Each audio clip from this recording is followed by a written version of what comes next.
It is miles beneath, a demon-haunted maze that once swallowed a crusading army, the legendary Rappan Athuk, the Dungeon of Graves. A handful of iron-thewed men risk their lives, their very souls, to plunder and explore, to stop the creeping tendrils of chaos. This is their story. The game, and the magic circle is closed. We're now playing Dungeons and Dragons together, even though it is legally distinct from that as we were playing Swords and Wizardry. It is now proper spring in the region of Kayden's Rest. The bleakness of winter has fully lifted. Flowers are blooming. Animals are scampering out from under the bushes and being carried away by falcons and hawks. The deer are poking their heads out of the tree line and scampering away again when we fire arrows at them. The world is in a state of, if not plenty, then at least peace. For now. To the south, you have turned your attentions.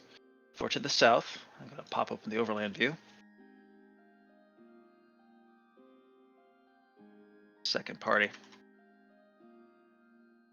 We know that in this region, at the north end of this river, the water flows gradually into a deep ravine in the earth, and when you last explored it during wintertime, you discovered that it was not only the habitat of yetis, but tainted in some strange way by the forces of the other, containing strange fruits that cannot be found in the lands of Albion and other peculiarities of its foreign architectures. And for this reason, I believe, as I understand it, Pryderi intends to lead a raiding party back south to explore the crevasse and see what treasures it has to offer and what dangers there are ready to be diffused.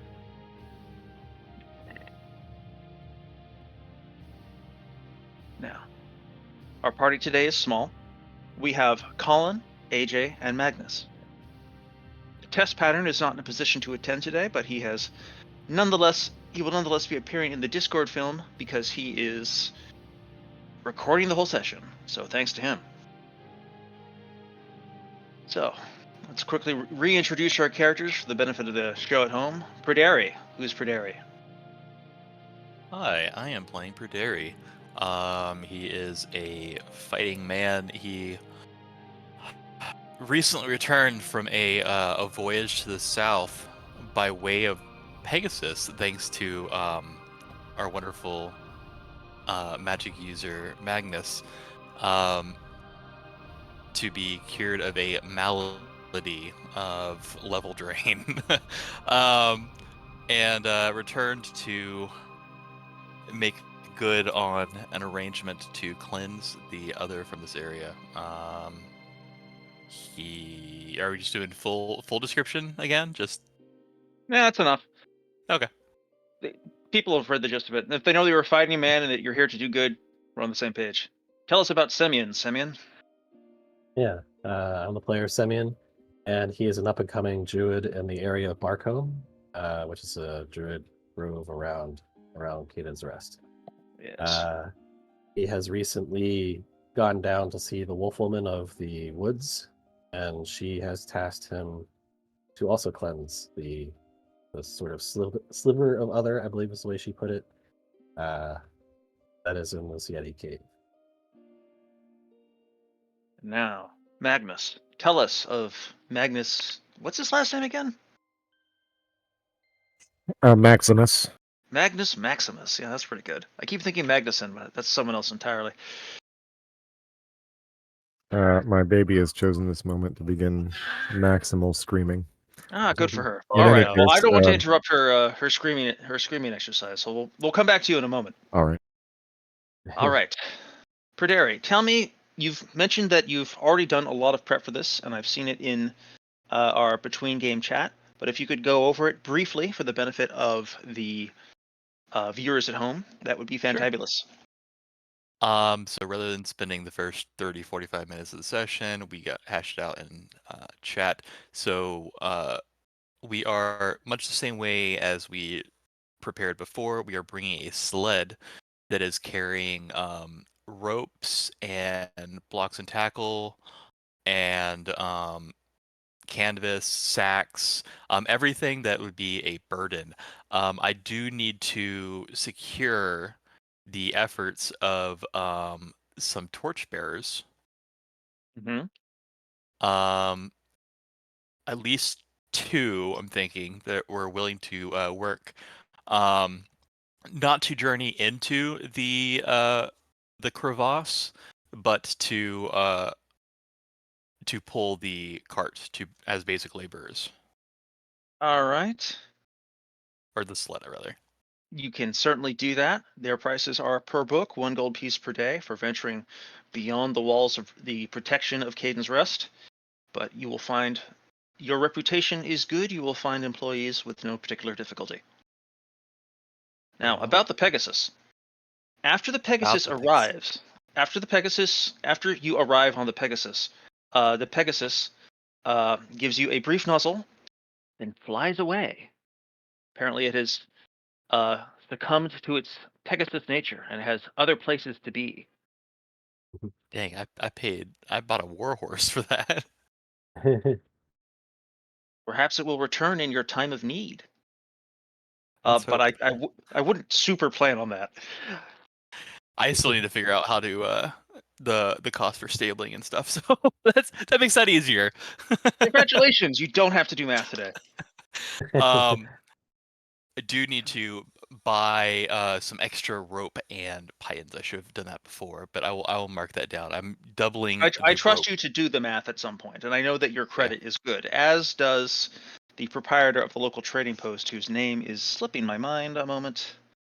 But well, that guy. Would it be Yeah. possible to make something like ponchos out of like waxed canvas or oiled canvas?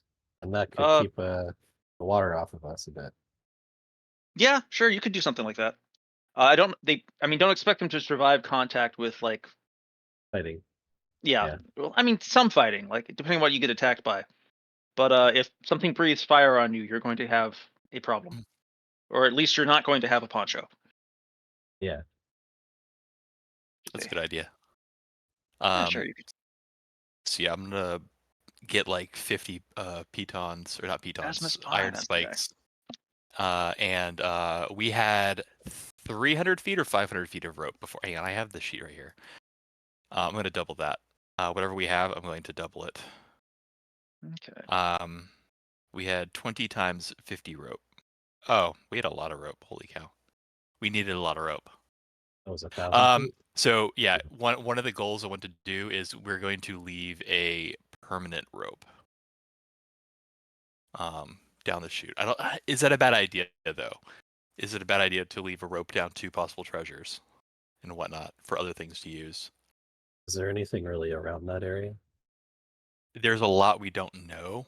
It is right smack dab in the middle of the trade route, down to Anne's Redoubt, or whatever it's called now. I guess we can explore depending on how thoroughly we are able to, empty out the place. We can Okay. decide from there. Yeah, we'll leave that as a. We'll figure that out later. But yeah, so I'll square that away later. But yeah, so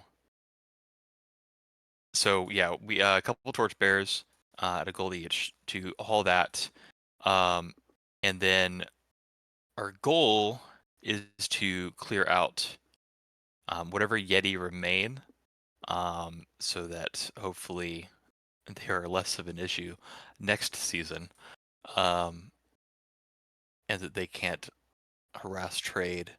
But also, this is the place where that sliver of other is, and that needs to be dealt with as arranged with the Wolf Lady, like you said.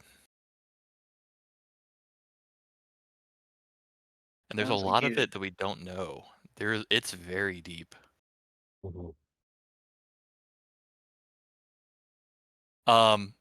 For wood, we're gonna bring 10 cords of wood. If we can secure that much after Dark and Tide just ending. That should be. How much did you say? 10 cordwood? 10 cords of wood? I'm gonna level with you. I if don't I have can a only great get mental model of how. I don't Um, have a great mental model of how much a cord of wood is. My brain is smooth, and I'm too urban. Explain to me what a cord is. it's just a bundle of wood, I think. Like It's like really one fire's worth. actually No, wait, a no, cord no, is that's bigger way than that. more. A cord is way I just bigger. googled. It's 128 cubic feet. Maybe not a cord. Yeah, that, Maybe significantly less. Enough wood to create 10 fires sure, no for problem. drying. So yeah, that's what I meant. Yeah, no, I was imagining it as a much smaller amount. That is, yeah. Okay. Um, cool. Yeah. Any opposition to bringing the potion of levitation along? Nope. Not No. for me. Okay. All right. Then I think we can get on the way. All right. Simeon still has the Caduceus scepter, I believe it is. Yes. Caduceus. And Yeah. Caduceus. And We will turn our gaze to the marching order. No, not this marching order. The other marching order. This is for the wrong one. One sec. I he has have the one last. Yeah. On that skill note. breaker. Okay. On that note, who's bringing the flaming sword? If he can tie it to a stick, then Simeon can use it. I think it's gonna have to be you this time. Oh no! Oh darn! Yeah. Okay. So navigational players. Um, Here we go. and we have the horn as well. I'm going to state that as Oh. well. Would you Yeah. like to carry that, Colin? Sure. Yeah, Or that makes Simeon? sense. Okay. Paragon Yeah. is scampering back off into the forest, having had his share of shenanigans for now. And I will Did figure I? out what's proper to do with Tickner soon. Yes, what's your thing? I'm just looking up levitate. Ah, yes. It's only like vertical travel, but this is primarily a shaft, right?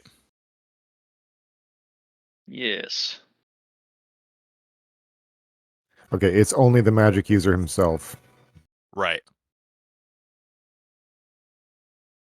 So it'd be useful to prevent a falling death or to help ferry supplies, but and secure a rope. But outside of like stuff like that, fairly limited. Useful in creative applications. For spells, Simeon has Detect Magic, Fairy Fire, Locate Animals, and Cure Light Wounds. Nice. Okay. Moore is going to pack 2 magic missiles, detect magic, and level 2. She's gonna pack ESP. What was the range on ESP? 60 feet. Yeah, she's gonna pack ESP. Is there music playing? That's on me. Hello. Okay. Jerry's here. Moore is here. Same as Okay, Kevin. Magnus is bringing 4 magic missiles, 1 web, 2 phantasmal forces, 1 fireball, 1 fly, 1 confusion. Owenin is packing 1 detect evil. For his level 2, he's not going to pack silence because these are largely non-magical things that we are anticipating. Mm-hmm. And so instead he's going to prep find traps and detect magic.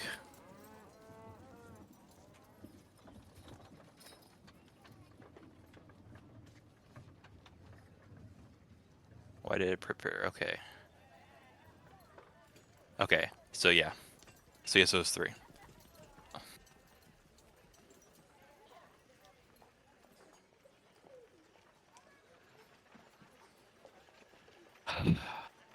Okay. Last chance. Anyway.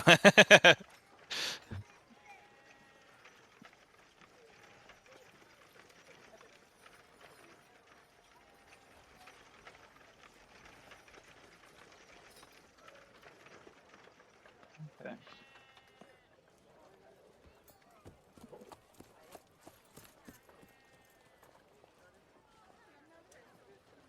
Okay. Sounds like that's the gang. Is Pasling's not coming? My full entourage is coming. All right. Yeah, Minakan is also coming. All right. Perderi, I want you to. One of your henchmen should go to Semyon to steer, or rather to Colin to steer. Yeah, who do you want? Do you want a fighter, a magic user, or a cleric? Only the fighter is really capable of frontlining. The cleric is low on HP.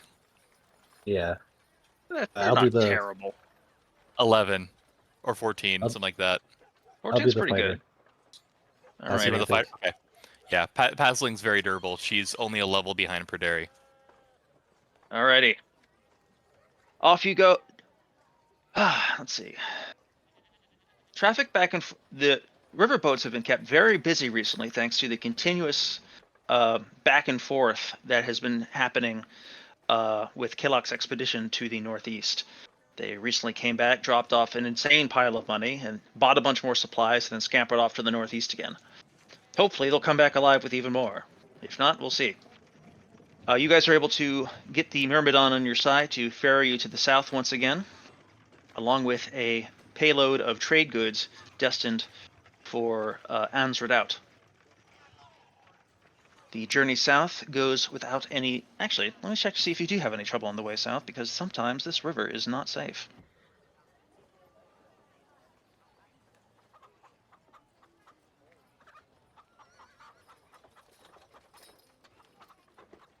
This time it is. You make it south to the trade post at the southern end of the Big Lake. That will take you 1 day of travel. You'll have to stop over at the trading post. They're happy to see you again. And then from there, it's about a day, probably less than a day, to reach the north end. Honestly, it's like a half day at most. You can make that. So your party has, after 1.5 days of travel, reached your destination. And for that, I will go to the new map, which I hope works correctly.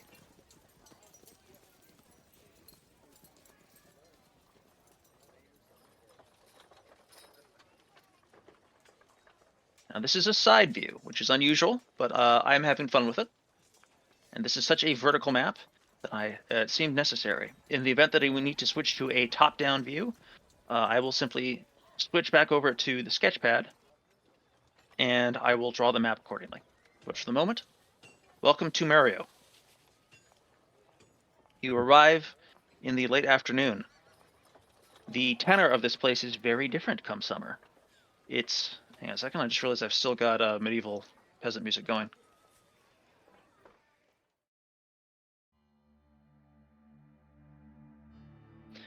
The vibe of this place is very different come spring. Once this place was a icy crevasse plunging deep into the earth, lubricated on all sides by gleaming ice. Now it's a torrent of rushing water, pouring in. Certain passageways which were trivial to access before are now quite difficult. Fortunately, you have plenty of rope and plenty of tools.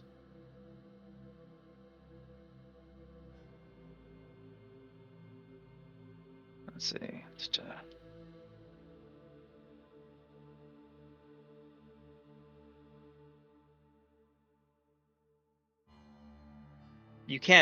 The easiest way to access the pit is from its south side, from which the water is flowing in.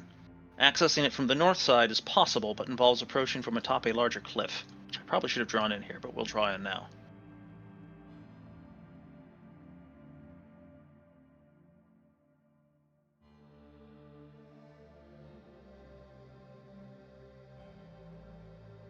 The question is, do you want to rappel down from atop the ravine that this river is embedded in, or do you wish to rappel down from within the river itself?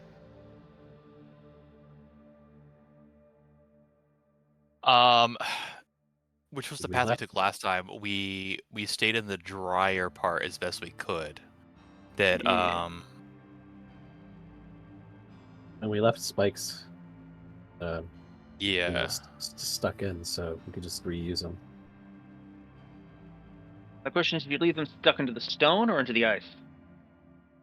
That's a good question, actually. So the ice is fast thawing. So how much has the terrain around this changed? Are there any tracks to and from that are visible in any maybe thawed and refrozen mud? Good question.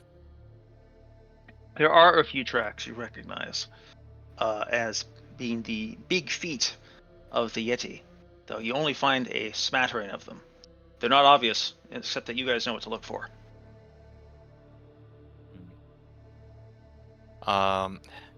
Man, would love to have a ranger to tell how recent they are.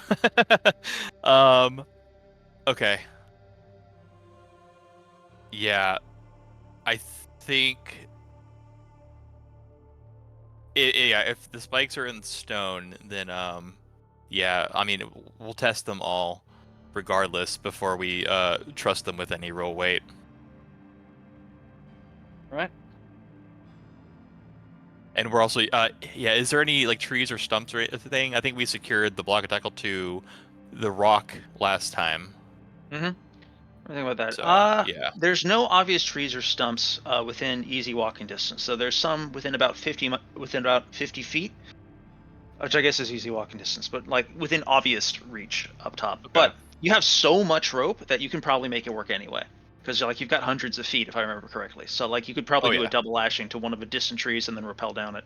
The only thing you want to make sure is that you'll have to place it carefully enough that the rope doesn't like saw back and forth against anything sharp while it's in tension. Right.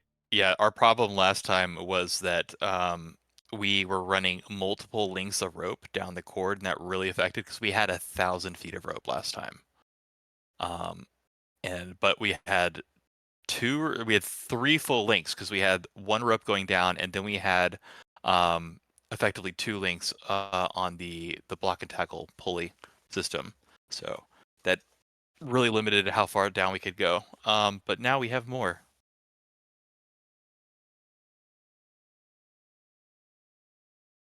All right.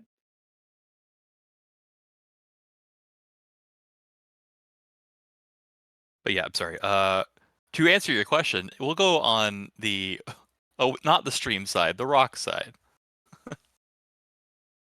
Alrighty. Whoop.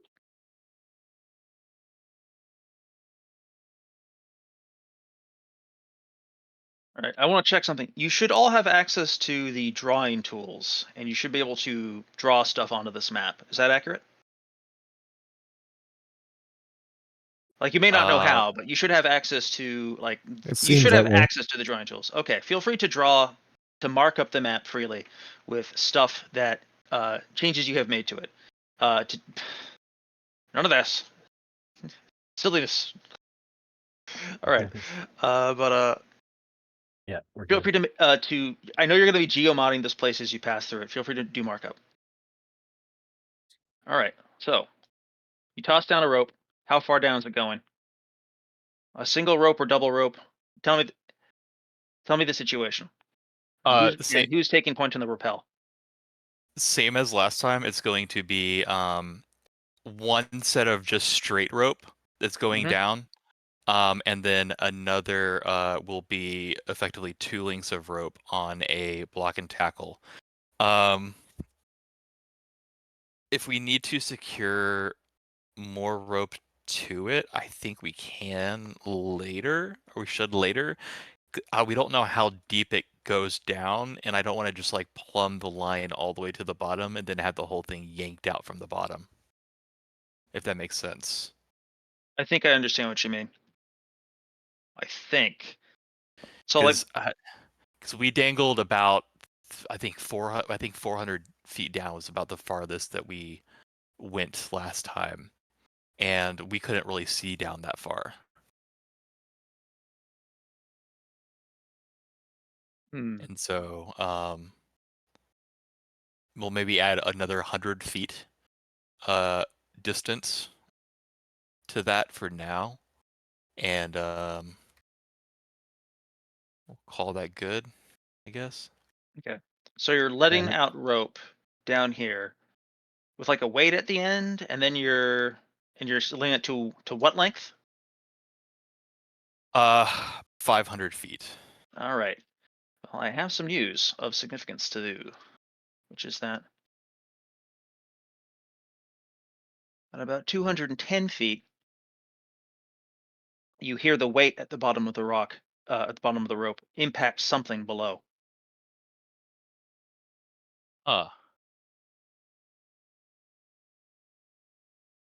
It was deeper than that last time, wasn't it? thought it That's was- concerning. Or maybe we just couldn't see it.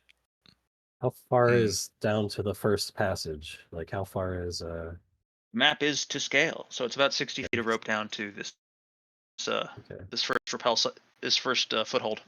I think the Light a 500. torch and Yeah. then drop it down.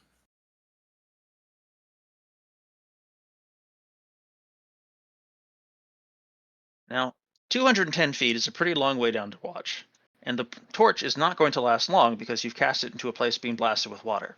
Right. But you do see that roughly 200 feet below you, there is a rushing whirlpool that appears to be. I think I best describe this. There is a very large flat rock that all the water is crashing into and swirling around and then away. Interesting. Okay. So, huh. With that, the torch is washed out. If you wish to keep that area illuminated, you'll need to use a source of light which is not amenable to being extinguished by water. Yeah. Okay. We'll get to that. We'll have to. I think we should re-clear the right-hand side again, before moving to the left-hand side. How do y'all feel about that? Sounds reasonable. Let's to do me. it. Okay. Right. Do we want to? Oh, I'm Go- sorry. Yeah, go ahead. Do we want to grab any tomatoes as samples? I was thinking. I think we mentioned Ullman might be interested in, but then on the other hand, that might be defeating the purpose of the Yeah, that's wolf limited. the conundrum. That I was wondering the same thing, and I think it might be safest to do away with them all. But I remember last time we were really sketched on even touching them because the otherness of it all. But yeah, I I would love to have some marinara, but we might have to do away with it all.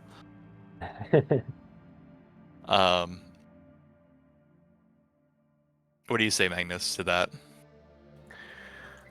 Well, as a player, I'm entirely willing to go with the caller's decisions. So just tell me where you want me, and If you want to secure some, Perderi won't stop you. secure we some. could. Of the Tomatoes. the produce. Yeah, The tomatoes. we I'm could. not- Since we're gonna return to the wolf lady anyway, we could sort of pass it by her, like bring them and be like, "Is this wrong? Should we destroy these?" It's an option as well. Feels like a distraction. Okay.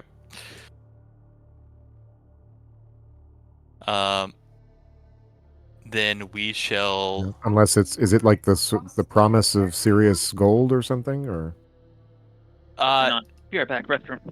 just collecting in the unknown more. Like you Okay. said, maybe Ullman might well, want some. yeah. Let's Yeah. swing by on our way out if we have time. That's unless we Okay. are we going down there, or is We're it not going over to safe? that same area, to the right hand side. Yeah. Okay. Well, so yeah. Okay. There we go. I can click now. Okay, so yeah, so go to the right. If I remember, there was that room with the sloped kind of the mesa of ice that Yep. the Yeti were barraging us from, and that continued around and basically to a whole loop beneath where that other was, and there was the uh doorway, right? Wasn't there a doorway down there? Yeah, there was a door. Where's the thing? Yeah, on the second level down here, there was Yeah. a door somewhere around there. But I think it was. I don't know if it was like festooned with all the other stuff or what. How accessible it was before we burn everything, essentially. Yeah. Well, it might not even be there. Um, as those things are. But yeah.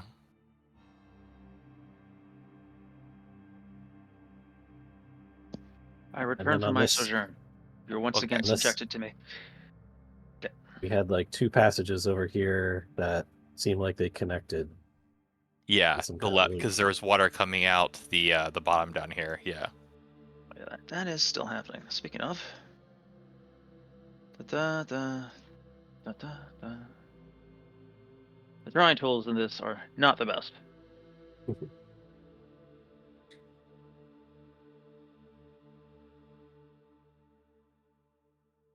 I love that vector art. I've been spoiled by actually good vector art drawing tools recently, and so now this just makes me grumpy. All right, turn one. What's the plan? Um, putting himself, always volunteering to be the one at risk. Perdari will be the first one down. Okay. Also because he's relatively light in his equipment. Um, and so he will take the that narrow ledge and then work his way to the side, making sure that things are secure for those following. All right. What's his source of light? Right. He You've got a continual light of some sort. continual light lantern, yeah. All right. If he can get away with hanging it on his pack, then he will. If he has to carry it, he will. My usual ruling for continual lanterns of that sort is that they're half as effective when you're not holding them actively in your hand, but it's fine. That's enough for most things. Well, this first passage is going to be the little ape maze, so we can actually skip that one, I think. Yes. Though which one? Oh, you're right. These, yeah, smaller Yetis or whatever they were, and we pretty much cleared that out. Yeah, do we want to just run in, verify real quick that it is still empty, and run out? Because it's been, I don't know, like nearly a month, right? Yeah, might as well. Yep. My main concern is having exposed rear flank. Okay. So it seems to me you guys are spending your first turn rappelling down here and getting prepared. Okay? Yeah, mustering, Okay. drying, Sensible. or is it warm enough where drying is more for convenience and necessity? You're not going to die of it, and you're probably not going to get hypothermia, but it would be nice to be dry. Okay. Still, like you guys, you've got hit points. All of your second level, you can endure the discomfort. Okay. Okay. And now your plan is to enter into this area, yeah? Yes. Okay. You advance into the remnants of the albino ape maze. I would like you to roll a 1d6.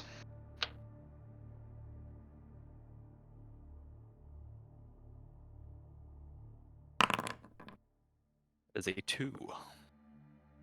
Fortunately, you are taken aback as you discover that the maze is in fact no longer uninhabited, but instead contains several insidious insects.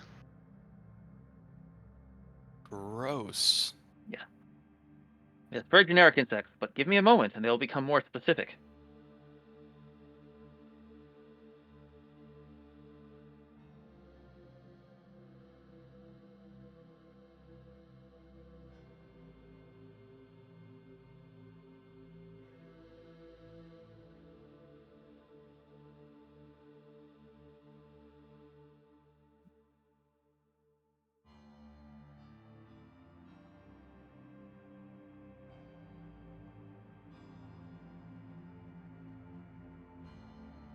A swarm of giant centipedes scuttles out of the darkness, swarming at the party.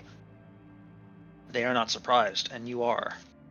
For the first turn, they all get a shot at you. Now remind me, frontline, what's your armor class? We've got 2 people in the front line. It's Praderi and Pasling, yes? Yes, Pasling is a 19. Praderi is a 18. All right.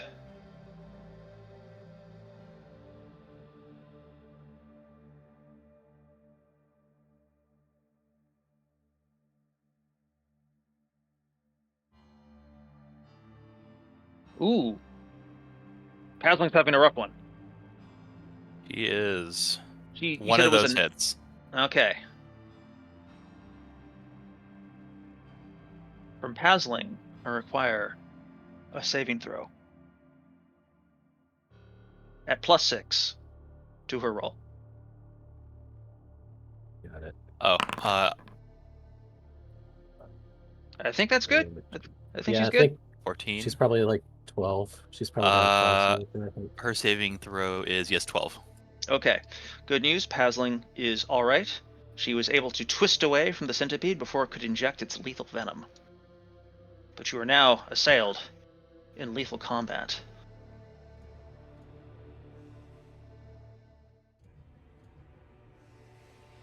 Yeah, don't like that. For the first round, first, does you want to retreat? Second, if you don't want to retreat, do you want to cast spells? Magic missile. Pew pew it is. Okay. Moore will also use one of her magic missiles. All right. In that case, roll initiative, caller.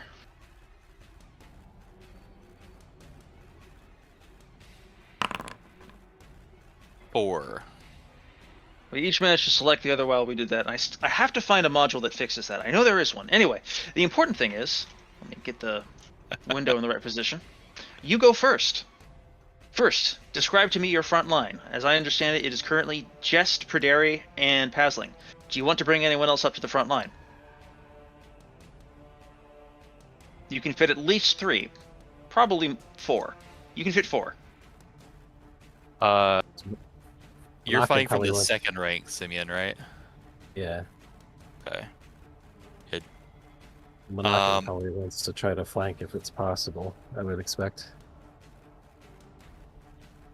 Does he, Magnus? Well, These are dangerous, very yeah, dangerous folks. not really. No, he would rather shoot. He would rather shoot arrows. Yeah. Yeah. right. Praderi accepts the risks of the arrows. All right. Pasling would rather not, so you'll be taking shots on the left side. Well, did we go first or? They have closed to melee because Oh, they okay. got surprised, but you can still shoot. You'll just if you shoot at the ones engaged with Praderi, there is a I'll shoot at the other ones. okay. So there's a 66% chance that you'll hit one of the bugs and not Praderi. Okay. Okay. I'm okay with that. Go ahead and take your arrow shots. All right.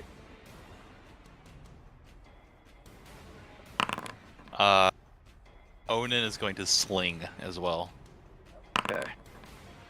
Manakan misses horribly. Well, no one takes any hits today, at least. All right, Yonan is going to. I'm going to roll to see if Yonan hits Praderi. On a 1 or 2 on a d6, Yonan is going to beam Praderi from behind. Awesome. Okay. Max damage 4. Oof. Apologies abound.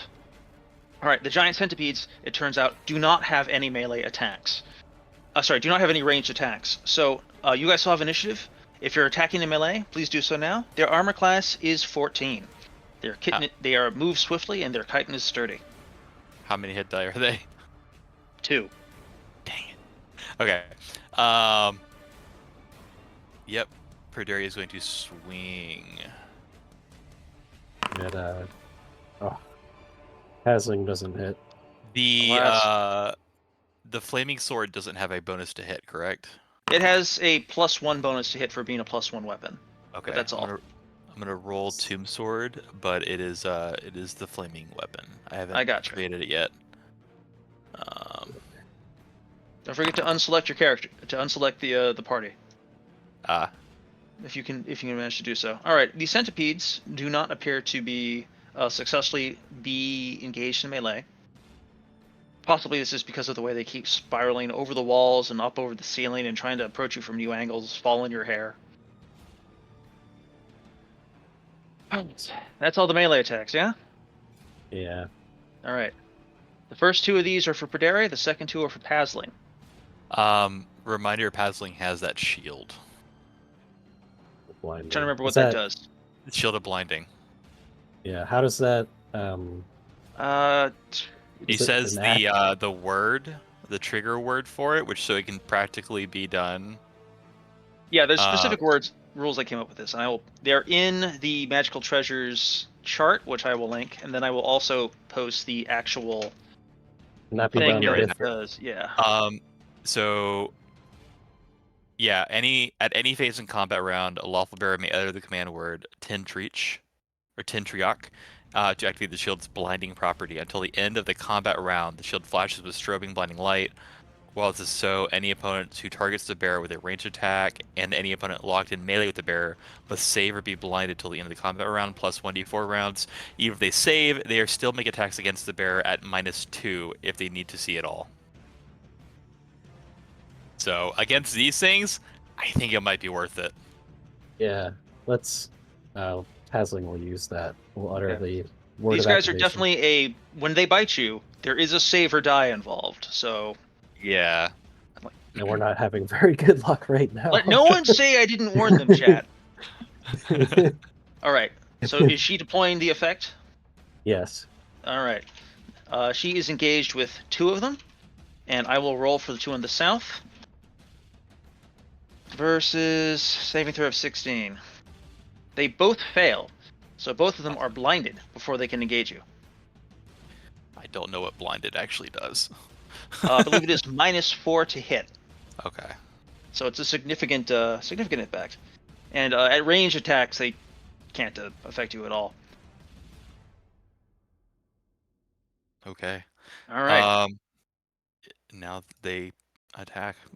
Okay, here are the 2 which are targeting Pasling, whose armor class is 19.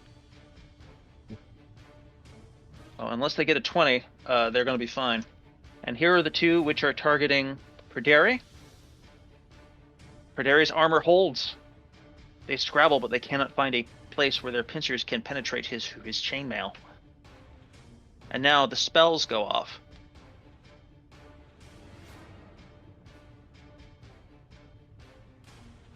First, more. Yeah. Ooh, okay. Magnus Hold on. grievously wounds one. Then another 4 from Moore. All right. Is 4 going to try and soften up one of the others, or obliterate the one that Magnus already softened up? The one he already hit. All right.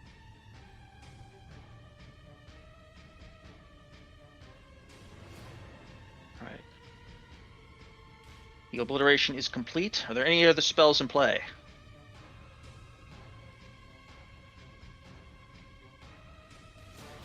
Nope. Okay. Round 2 of the post-surprise era. The writhing centipedes squirm and churn. They do not appear to grasp the danger that they are in, responding by instinct over territory that they have claimed, attempting to push you back, or failing that, to use you as raw material for their eggs. We'll find out which happens soon. Roll 1d6. That is a 3. This time the And a centipedes 5. go first. However, before the centipedes can attack, range attacks go off. So let's see those from whoever in the background is Oh, wait. firing Do we get spells. the spells? Oh, yes, I'm so sorry. I should, spells first. Yeah. Magic missile. Understood? Magic missile. Pew pew. Alright.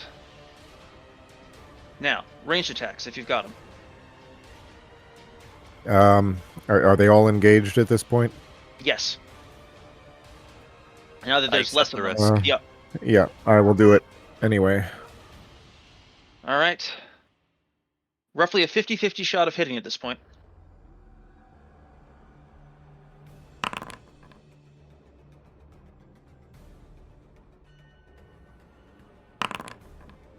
Not with these. Wait, hold on. That's a raw 8, 10. Only a 10, I think, for Monacan. Unfortunately, that's not going to be enough. Okay. Their armor class is 14. Sorry, I'm slow trying to find the sling. It's a 15. You said what was their AC? 14. So that will hit, assuming that I roll a 4 or higher on this d6. Otherwise, it will ricochet off Praderi's armor. It hits. Or max damage, 4. Nice. All right. Now, melee attacks. Pasling and Semyon, and also Praderi. We are second. They attack first. Oh, right. Sorry. Okay. First, Okay. the two which are blind. The two which are blind, each of which has a 50-50 shot of attacking either Praderi or Pasling. Neither which do, and then the one which is not blind isn't going to hit either of you. So their attacks are ineffective this round. Your armor holds. That is Right. good news. The spear is not finding purchase, but perhaps... Let's see how Pasling and Praderi do. Not so much. Not so much. Look at these rolls. The life of a fighter. I for one blame the poor lighting conditions in this place, not to mention the roaring water in the background. It's the Century situation here. It's just terrible. That said, the magic missiles have really good sense of sight, so let's see how those go.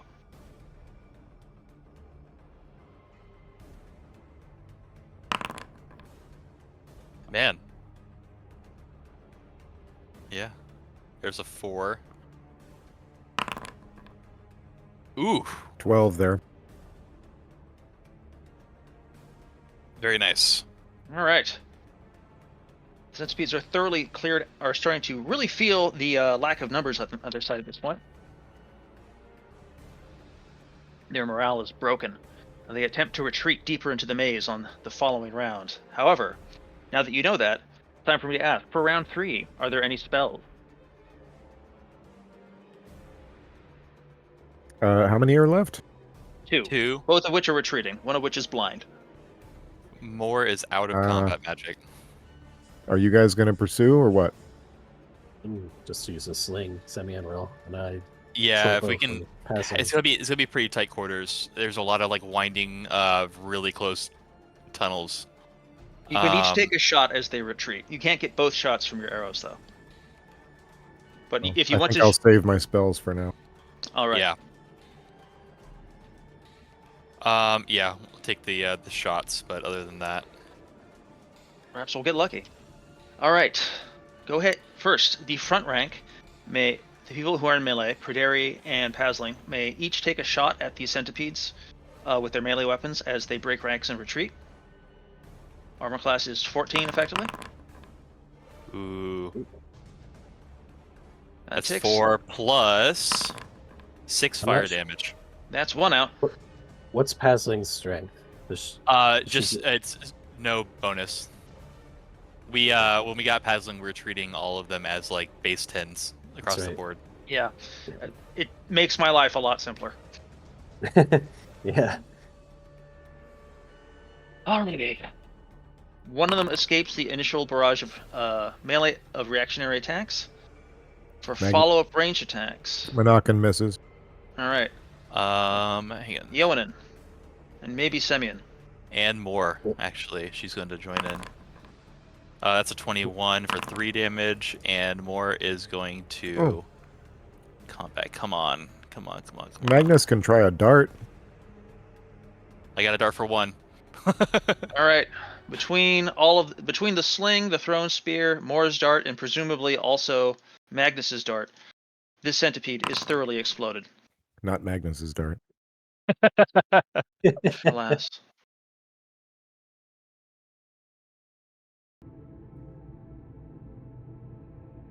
You have slain the giant centipedes. And though you've expended some munitions in doing so, none of you have taken serious injury. Actually, hang on a second. I forgot to roll damage for Pasling. Let's see how much damage Pasling actually took from that bite. Oh yeah. Only 2 points. Got it. Your skin was ripped, but the venom was not injected. All right. It's noted.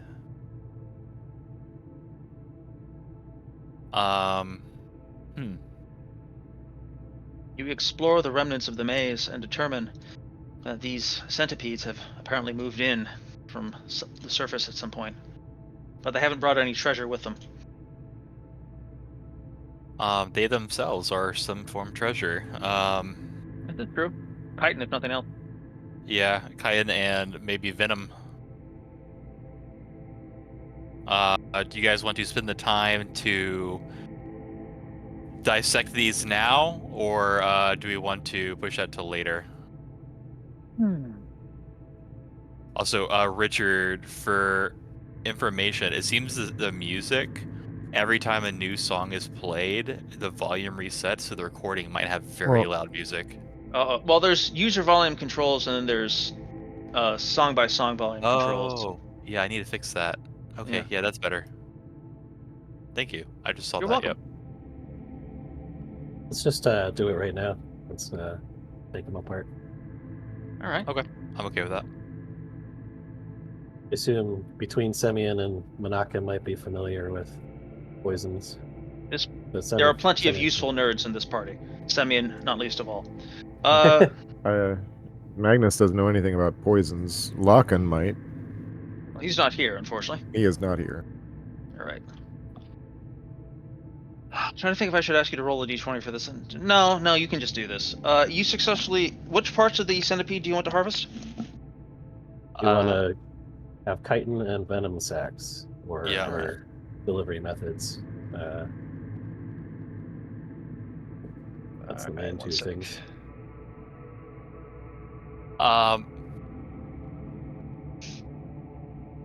One of the venom sacs. What is left of the centipedes? Let's pile it and use one of the venom sacs to taint it. So if anything's like, oh hey, free lunch. Well. Like it's like treating an anthill. Okay. So, Semyon, please note that you have a file of extracted centipede venom. This stuff has a shelf life. It won't last forever. But you should last long enough for you to get it back home and do something with it. Probably sell it. I don't know. Yes. Do you have a use for it, Magnus or Simeon? Semyon doesn't mean- really, but he Locken can use it. Okay. It's good for me. All right. You have been in the dungeon for 3 turns thus far. Appear to have not been engaged by any wandering critters yet. Okay. So this flank is covered. The bottom area, we can work our way to that. We can go over to the left-hand side from here now, and because we know that lets out beneath, we can work our way that way. How's that sound? sounds good. All right.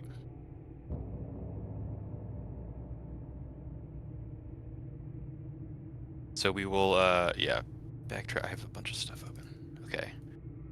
So we'll backtrack along the way we came. Oh, I can move the party. And then, yeah, that way. Okay. Using the rope to make sure that no one tumbles.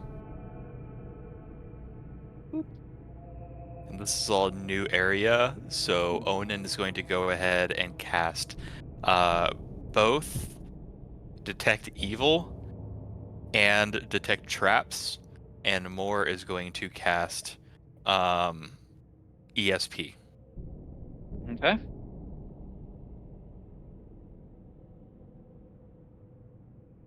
employ your countermeasures. ESP. Remember the range of ESP and what it does? 60 feet.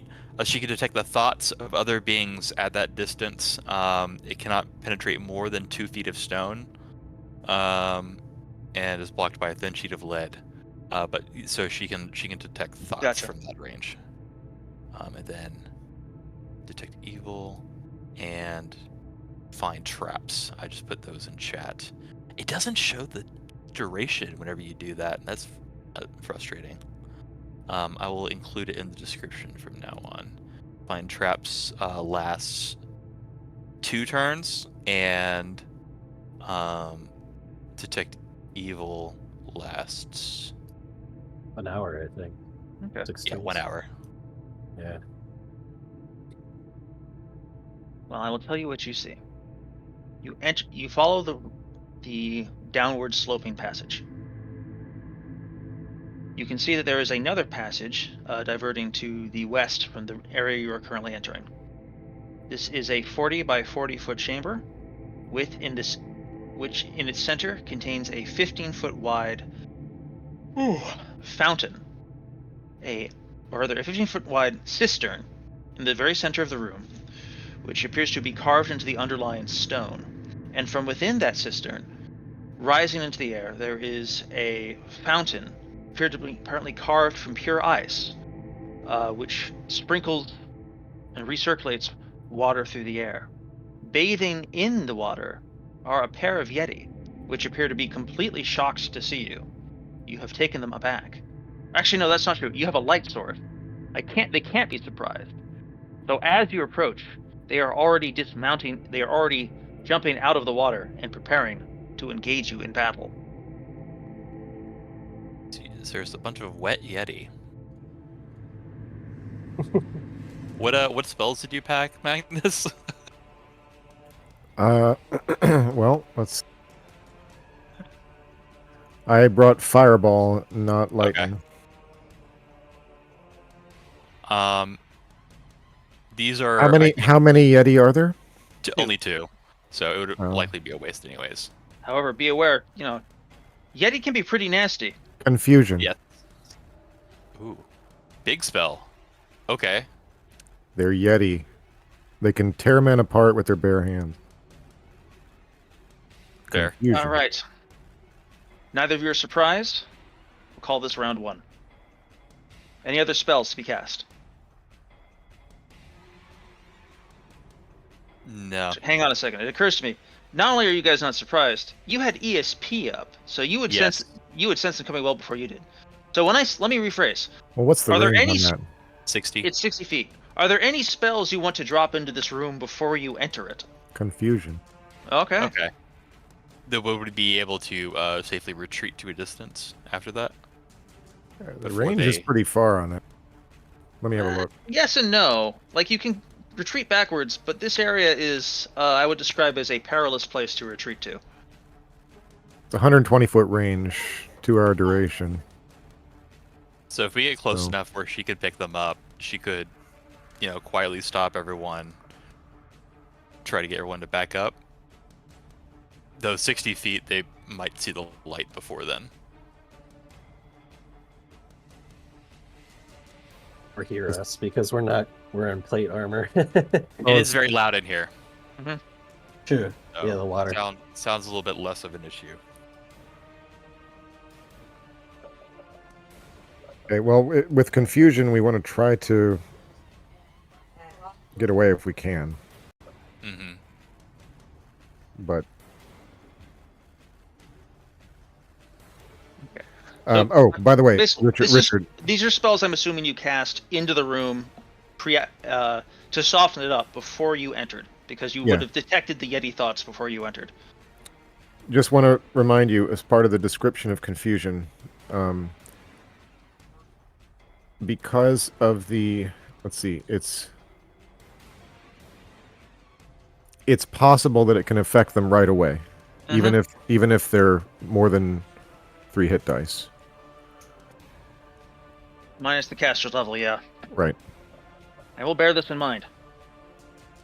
Alright, so that's what you're talking about with confusion ahead of time. Okay, and your caster level is 7, yeah? Yep. High roller. D12 minutes minus the caster level. We want low roll here. Alright.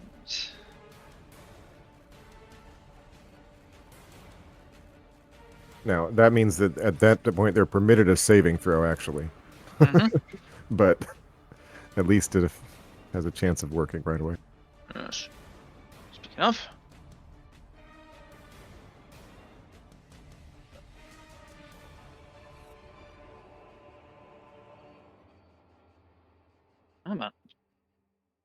I'm trying to open a recalcitrant container of dice.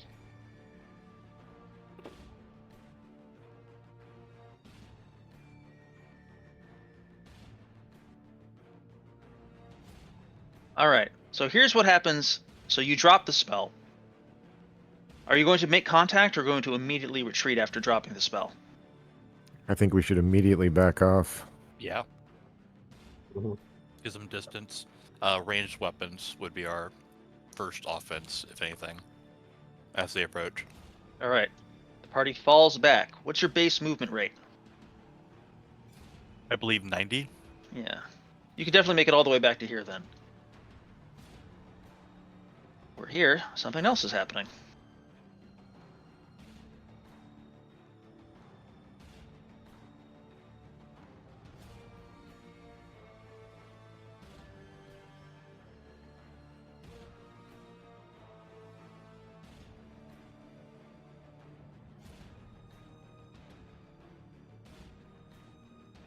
I'm gonna ask for that special surprise. Alright. In the distance, you hear bestial bellowing erupting from the chamber beyond you, only partially muffled by the rushing of water, as a enormous fight suddenly breaks out between two of the creatures.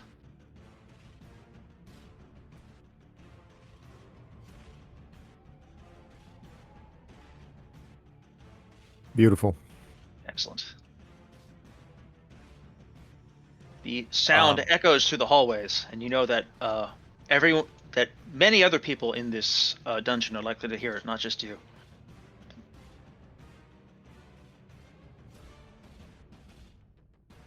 They do not pursue you into the hallway. Do we want to try to work past them, or do we want to just No. leave that be? Okay. Well, I mean, I'd say let them kill each other. Okay. Takes 10 minutes for the effect to shift, so even if it's only affecting one of them, the other one has to defend himself. Yeah.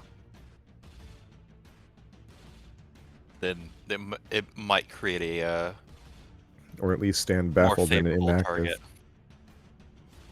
Yeah, I mean, I definitely suggest we wait it out. I've only Yeah. got, unless, so it affects 2d6 creatures. If there's other creatures within, you know, I don't know. We're only looking at these two, so the effect lasts for. Richard, is it an effect that covers this area? Like, if other creatures wander in here, is it going to affect them too, or Oh, goodness no. Okay. It's a single area of effect burst. Okay. Actually, Doesn't yeah, really say what the area is. it affects a set number of creatures. Yeah, 2d6. So it's going to at least affect these two. Mm-hmm. But anyway, yeah. I mean, I don't know what the. I don't know. That's Okay. This is one of those interpretation things. All right, I need Um, to. No, it wouldn't fly. Sorry, say again, Sim. If it attracts more, you could have a follow-up fireball on the town hall of them. Yep. What are you guys fighting about? Kaboom!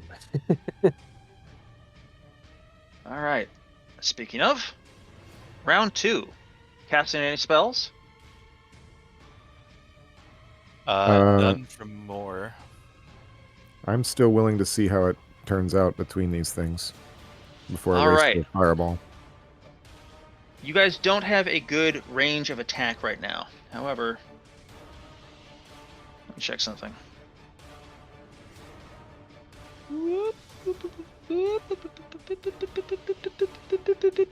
No, you're good.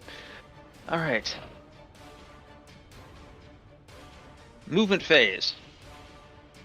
A bunch of Yetis storm into this room from another angle.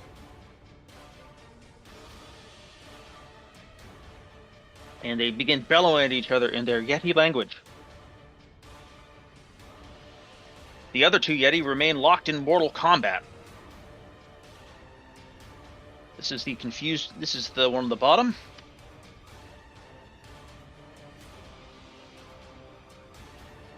This is the one on the top.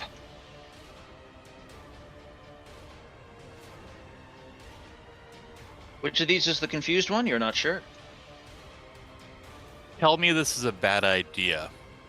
It's a bad idea. Okay. Oil and water don't mix. Whatever, oil will flow on top of the water.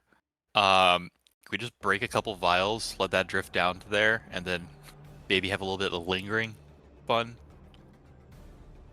I really wish Dungeons and Dragons would make up its mind whether this is lamp oil or naphtha.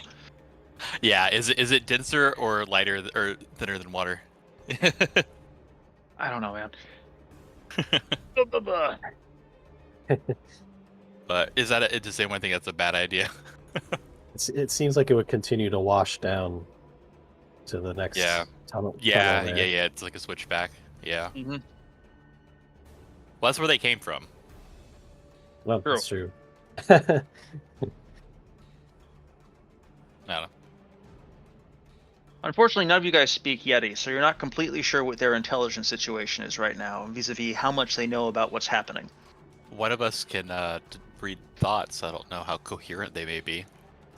Okay, that's true. Except you're slightly more than 60 feet away. Dang it. Okay, yeah. And We can use I was them- thinking, like, can they sense them on the way up? And the answer is no, there's too much stone in the way. Got it. Yeah.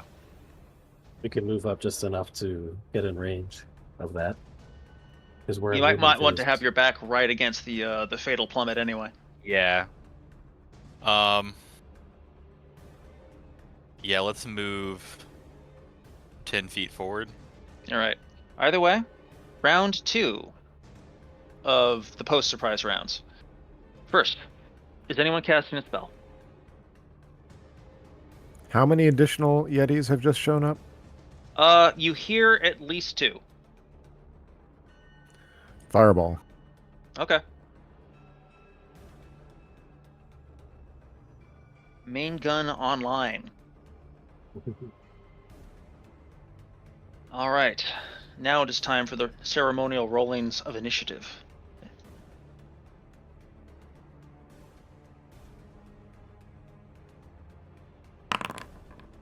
That is a 6. Oh. My 6 beats your 6.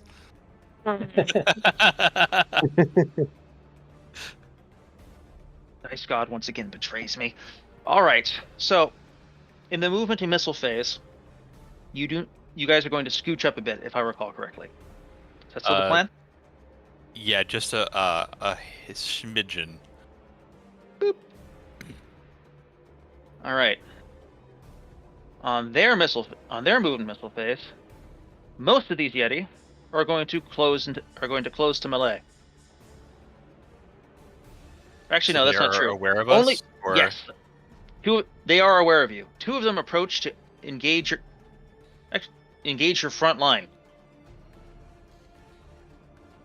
You can adjust your positioning a bit as you'd like in response to this. One of them is going to assist in dealing with the other unhinged Yeti. Well, as they approach, we would get to attack, right? Yes. Okay. You guys win initiative. You can take shots on them as they approach instead of move. If Manaka wants to try and soften them up on their way in, he can do that. Likewise, Yonan. Yes. Okay. Yep. Their armor class is 13. That'll hit. It's a hit. 4 damage from Owenin. 2 from Anakin on the first shot. Then Another do hit. I use the longbow or do I try with a fire sword? 3. Okay. I'm gonna go well, for the sword, I think. I think that's I think more I'm your gonna thing. keep the Warhammer so Hasling can have the shield and extra AC.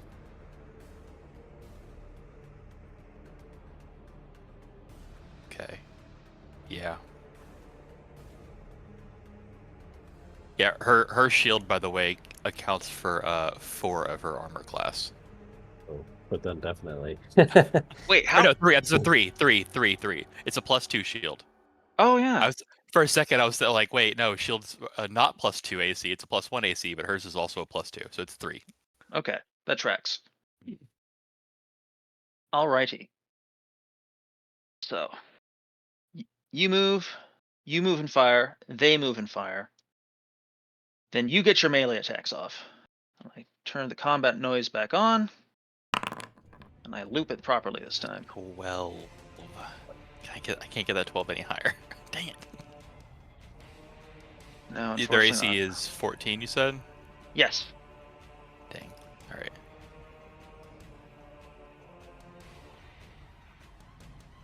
Oh my god. No such luck. The 12 from Pasling, you didn't add any modifiers to that, correct? No, I no. did. It looks like it was 10 plus 2. No, I didn't. Oh. Okay, Yeah. never mind. Yeah. Never mind. Yeah, I gave her I just her saw the 12. fighter All right. levels. Okay. Yep. All right. Ah. It's peanut butter Yeti time. So, reviewing the usual fighting order. It's Predari and Pasling in the front lines. Semyon behind them with spear. And Yoan and Moore, Anakin doing melee range stuff. All right, so one Yeti is going to focus on beating Predari to death. The other one is going to focus on beating Pasling to death. So here is the Predari. Here is the one attacking Predari. Predari, you are struck firmly. Your bell is rung. A titanic fist slams into your shield and baps it back forward into your face hard enough to daze you. You take 1 point of damage. Pasling, you get a different situation, as it does something similar, but catching Pasling under the armpit, lifting her up and into the ceiling, slamming her helmet against the rooftop, and ringing her and shaking her badly for 5 points of damage. Marked. She's sitting at 14 hit points. Alrighty. Predari is sitting at 19. All right, main gun fire. Let's see that fireball.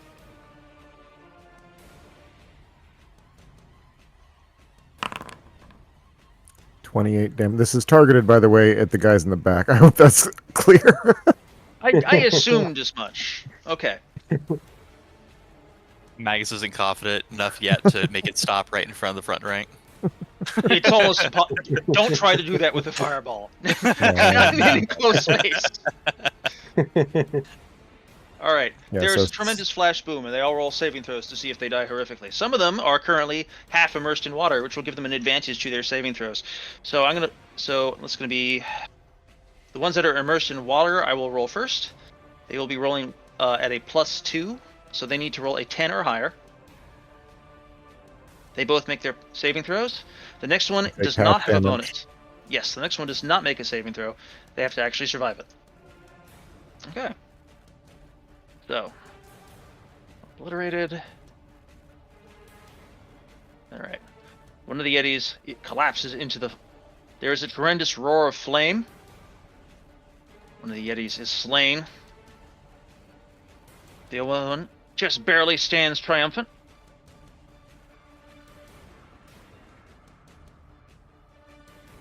One is rattled badly.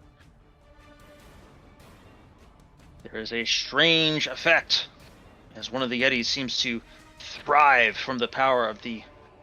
Suddenly thrive from some power erupting from within the fountain as they push the other one's carcass into the waters. Granted, he's still on fire, but, might be worth noting. And that is the end of round 2. The Yetis seem confident that they have you now. So, now it's time for round 3, before we roll initiative. Does anyone wish to cast a spell? Semyon will cast Cure Light Wounds, All right. and he's going to touch whoever's more injured. Pasling. All right. Yeah. 1 second.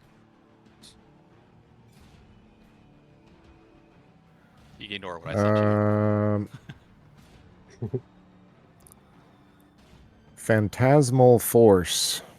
Ooh.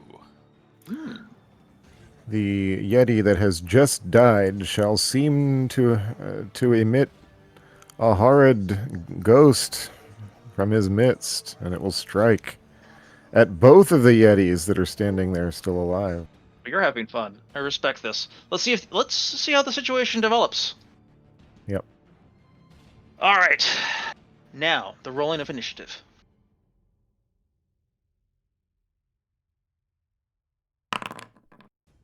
All right, this time you guys That's win nice. unambiguously, with none of this breaking ties in your favor nonsense. All right. Manakin and Yonan can make ranged attacks from the back rank if they're feeling daring. The Yeti are larger than you guys, so ranged attacks will strike the Yeti 2 times out of 3 on a 1 through 4 on a d6. Do they have a chance of hitting the ones Yes. down the tunnel? No, those guys are way too far away. But if you fire into the melee, it's the melee between the 2 Yetis here and the... But actually, yeah, you could fire at the ones down the tunnel as they come up. I hadn't thought of that, but that makes sense. Well, let's see what happens. Yeah, no. Okay, yep. Yeah. Anak, what do you think? Do you want to take the risk of missile shots? I accept the risk. Yeah. Flat miss. Wing. 13, so that should hit. That can hit. All right. On a 1 through 4, that targets a Yeti. The 3, that hits a Yeti. Roll damage. 3 damage All right. to the one with fewer hit points. No, that's too much. That's a lot. Wow. That I mean, I accidentally it's fine, I it's fine. subtracted 13 instead of setting to 13. My bad. He hit the gizzard. Gizzard is forbidden from now on. That joke's been run to the ground. I'm sorry. All right. I'm now going to roll morale for some of the Yeti in the rear rank. All right. One is going to that. All right. One of the Yeti retreats from the other one and scampers down the distant hallway. And this Yeti allows it to happen. Instead, he turns his attention towards you guys. Starts moving up to join the melee. Did you imagine the steam from that fireball? Yeah, actually, let's take a minute to imagine like the eruption of fire, and suddenly this billowing wind of hot, wet sauna air blasting past you, billowing All smells back, like dog. creating an updraft. Yes, it all smells like dog. The Yeti's hair and your hair are all shaking in the wind. It was, sorry for the distraction. No, I was like, it's not a it's distraction. really wet in here, and it got No, really that's a great hot. mental image. I like this. I can conceptualize it very clearly. And now your characters are. It is mandatory that you visualize being blasted with hot, wet air. Okay, this Yeti cannot take the front rank with these 2 Yetis, but he's standing in ready to swap out for any which look too injured, or to pull away any which look like they can't make it. So, you've made your ranged attacks. You have initiative. Now make your melee attacks. That's a firm hit. Come on. Ooh, turn it around. I'll let you do the damage. Okay, you got 5 damage, and 3 damage and 3 fire damage. So that's minus 11 in total. Oh, This Yeti is hella shook. Okay.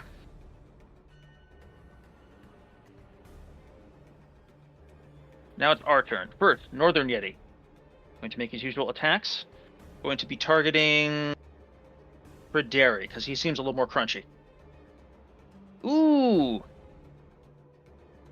Harry. Oh, right. Your ace, it bumps it up to 19, right? Yes. So I compare It one of almost- those. You needed to. Almost gets you. It almost gets you in its hands, and then it was gonna start pulling you apart. No, No. like. You ward it off. But you still take a solid 6 points of damage to the schnoz. Ouch. Yeah. Titanic fist rattling you back. Semyon has to catch you and push you back forward. The other one is going to not attack, but rather take a step back and swap out with the other one. Howard. They're allowed. It's always permitted. Alrighty. It is now time for the next round. First, Really? spells. Really? Yeah. Well, no. Oh, no. No, Yes. no. Previous round. Spells, and Right. then the Cure Light Wounds, Phantasmal Force. Yeah. Is the one that was fighting dead? What do you mean? The one that was fighting its own. Ah, yes, I know what you mean. You are not certain, but either it's the one that was fighting its own is either this one and is dead, or it's the one that retreated down the hallway and is alive. But it's not one of these three.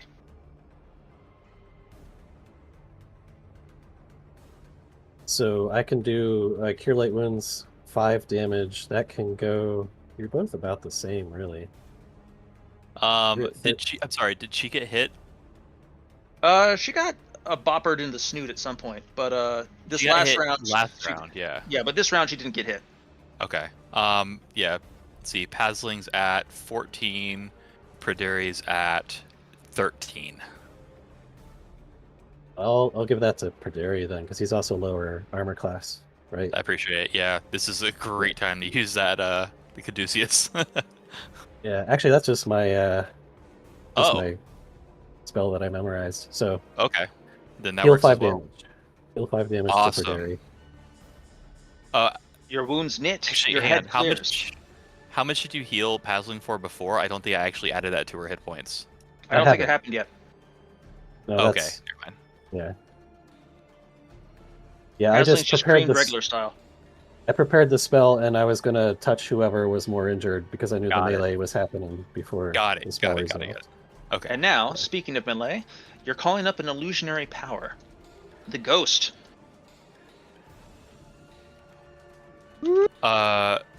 It does the Phantasmal Force end after it did damage? When you interact with it, you dispel it, effectively. It's very difficult to keep it around in a linger. It doesn't linger when it's Right. doing damage. You pretty much have to discharge.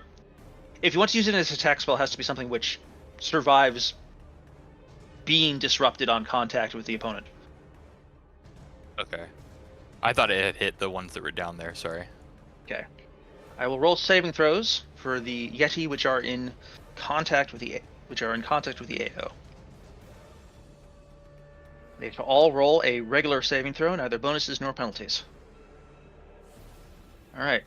2 of them are target. 2 of them fail, 1 of them succeeds. I'm going to pick which one succeeds randomly. 1, 2, 3, 4, 5, 6. Okay. What are they? This one is fine. Roll damage for these 2 to see how effectively the illusion blasts them. 5 points of damage.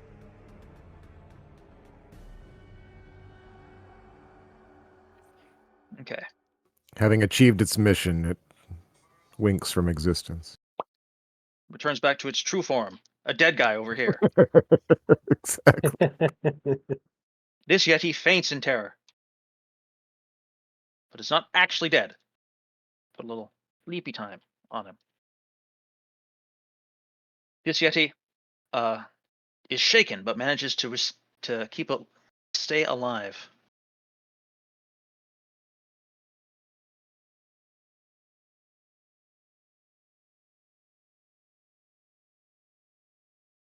A second.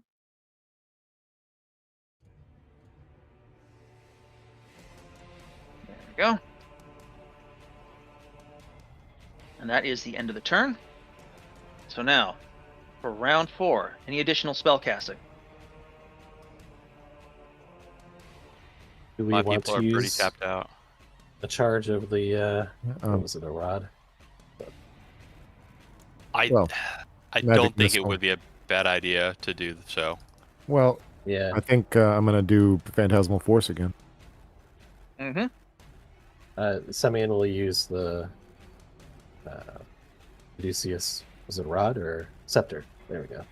Scepter, rod, Yeah. about yay big. Slightly too chunky to be a wand. All right, roll initiative. As a 3. I think you guys have the initiative. All right, movement phase.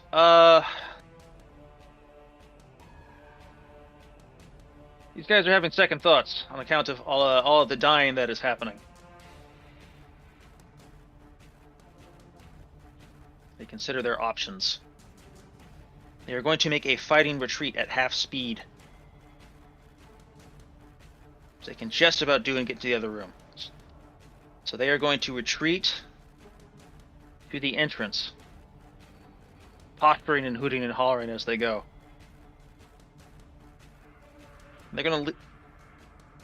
They're not going to try and rescue this guy. They're too chaotic.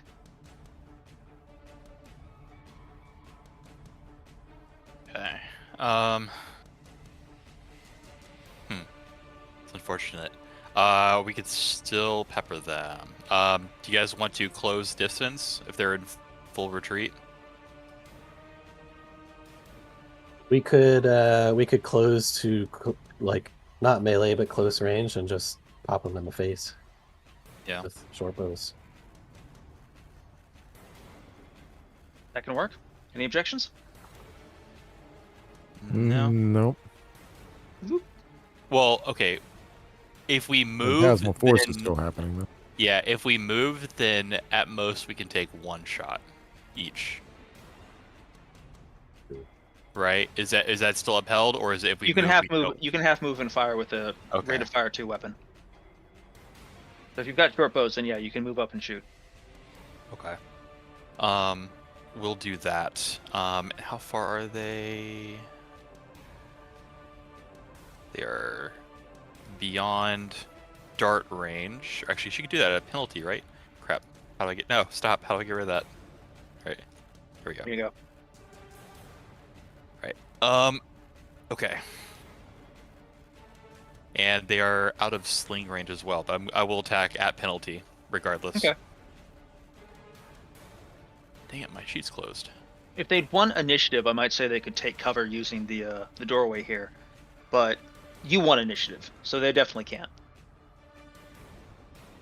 Okay. Going to be attack from Perderi. That's a 11. That's gonna be a miss. Whiff whiff. Attack from Moore with a penalty. 14 with a penalty misses. Yeah, And then sadly. Onan with a penalty will hit Nice. for 3. He is laying it down with that sling today. Slings are not trivial weapons. 1, 2, 3 3. 1, 2, damage. 4, 5, 6. All right. It brains the more sturdy of the two. Okay. Leaving a bloody stone ricocheting off the ceiling. Did you already attack with Pasling? I can do hers if you Yeah, want. he took a shot Okay. with Pasling. Yeah, she missed. All right. What else? And now the spells are going to go off, I think. Let's start with unless there's any other... No one's in melee. So we all taken our range shot. So, healing spells first. Pasling needs it more. Yeah. 2 on Pasling. Not so great, Right. but Now fact, unleash your that's- terrifying dark magic, Mr. Wizard. One of them Once succeeds. again. The ghost again? No. Another ghost from behind. If it ain't broke, don't fix it. It is broke. I'm not even a different attack. I'm gonna give them a bonus to their saving throw. And I rolled a 10. Wow. You gotta be flexible, man. There's a limit to how hard you can spam the same thing. Yeah, they saw one, so now they're more It's- likely to believe it's- the other. They saw one, not only saw one, but they saw him kill one. and it's a ghost. So it's like, hey, maybe it's an evil necromancer. Fine, but in the future, remember, you have to be creative, or you're not even creative. You can't just do the same thing over and over again. You're going to start running into difficulties. It's a theme. It's a theme of undead ghosts rising from the corpses of their former cohorts. Chat, you see this Necromancer. stuff? Or wait, actually, is it from the same guy, or are you getting a new ghost? No, it's from the one that fell here in the hallway. Oh, okay. No, yeah, that'll work. That'll work. That tracks. Sigh. All right. Which one of these idiots failed the saving throw? 1, 2, 3 for the top. 4, 5, 6 for the bottom. Ooh, that guy is dead as hell. Roll damage. Nice. 5 damage. He faints from terror.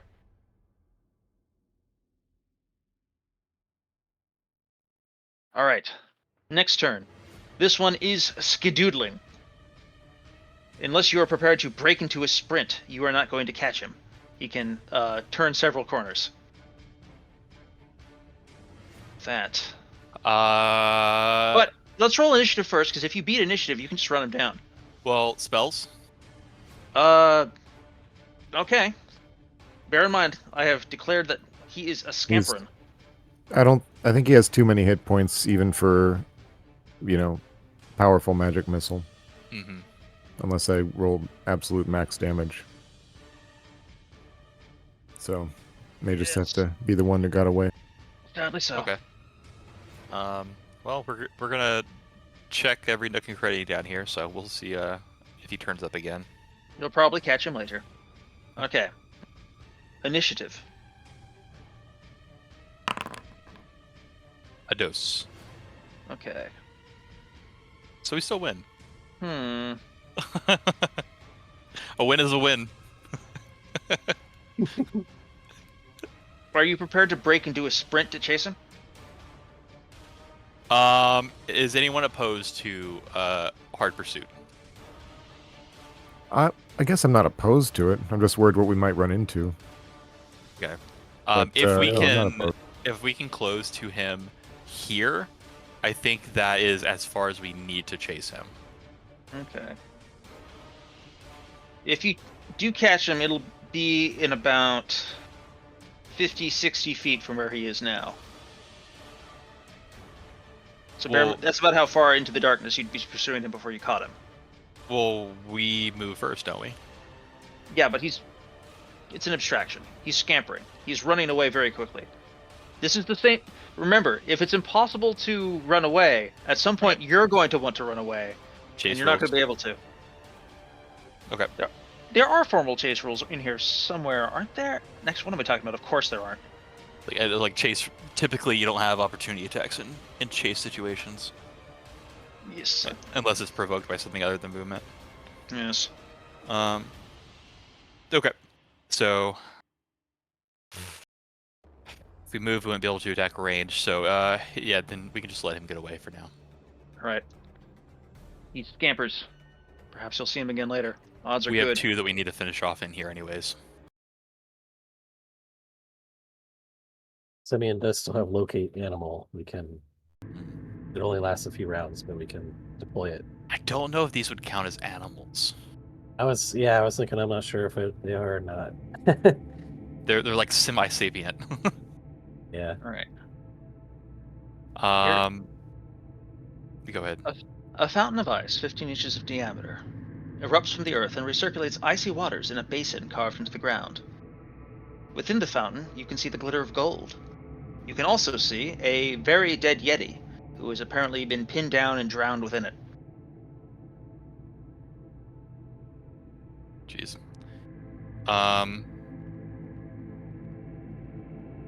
Okay. Minding the intactness of the fur, we finish off those other 2 that were merely catatonic. And then secure them where they're not at a risk of washing away. They're pretty heavy. They're not. The water is going to go around them. Okay.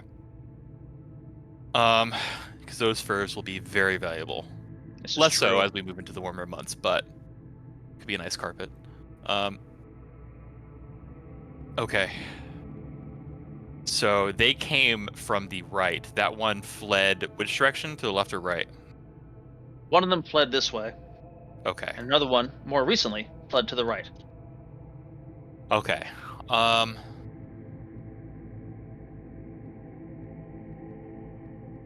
At a glance, what's the ballpark for the gold? Not as much as you'd prefer. Maybe 200 gold pieces. Okay. Does anyone want to look around a bit more in depth here, or do you want to move on? The only other question I have for the room is, how much are we able to tell about where this fountain is sourced? Does it seem a mundane thing, or does it seem maybe more whimsical than is merited for the environs? It does not. It feels not mundane. That it is a glittering spire of ice pumping water into the air by no obvious means you can apprehend. In fact, I'm not even sure if water pumps of any kind are a technology which is familiar to you guys. Like, I don't know. no, that's not true. You guys have seen screw pumps, but that's as far as you've seen. This sort of forceful is novel. This fountain didn't take any damage from the fireball, which presumably That's also a significant concern, because if it was mundane ice, it would certainly have, well, I mean, at least would have lost a lot of the fine detail. But it has not. It has not.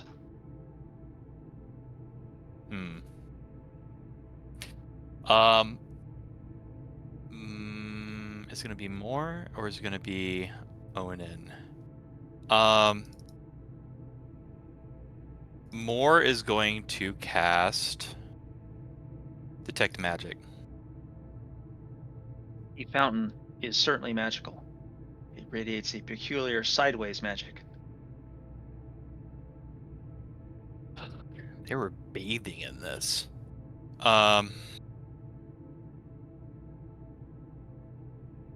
what's pinning the Yeti down in the water? Is it just like mysteriously?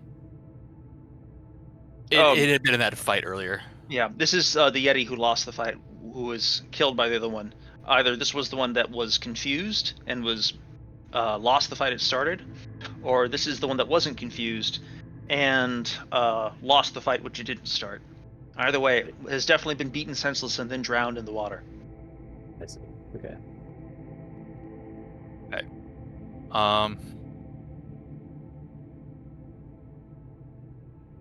Does anyone wish to take a close look at the fountain or anything else in this room? There's no depictions on the walls. It's all just ice and rock, right?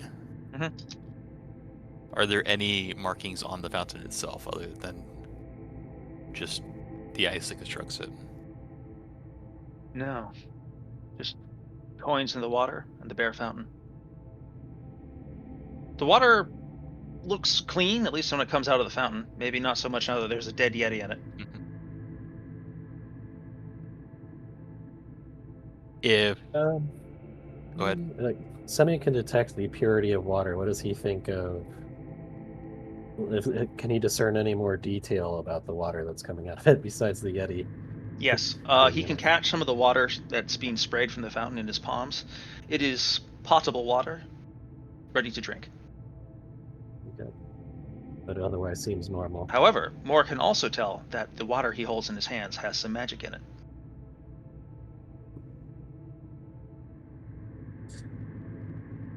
Do we want Do to we see want if to? this is? Yeah. Does anyone have wish to capture any of it?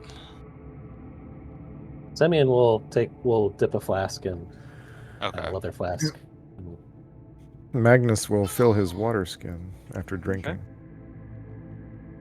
I think we need a little bit of drinkable water, so Pruderia will not fill his. Okay.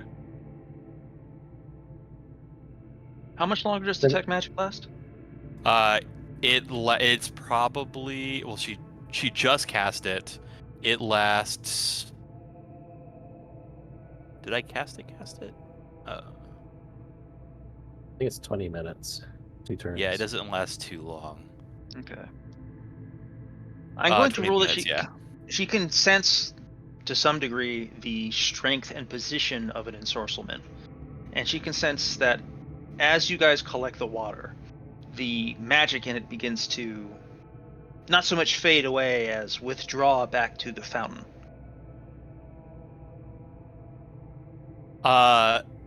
The Yeti that was bathing in it, is there anything different about it than the others? Let's see. There were two that were bathing in it. One of them, the one that was bathing in it, is there were two. One of them fled, and the other one is currently still within the waters and dead. His fur seems Let's- especially lustrous and clean. Let's go ahead and remove him from the fountain. Yeah. All right, you haul the sopping wet dead yeti out of the fountain. Thud. My only other thought is having Passling try, like, see if this is a curing fountain, right? Mhm. And she would presumably recover a little bit of health. Hopefully. Yeah, so Yeah. let's go ahead. Yeah, let's have Passling drink directly from the yetified fountain. Right. Here is what happens, as far as Moore can see. She pulls as Pasling pulls the water in her hands and lifts it to her lips. There is magic in the water, and as she drinks it, the magic passes through her and then back out of her body back into the fountain, seemingly having no effect on Pasling on its way through.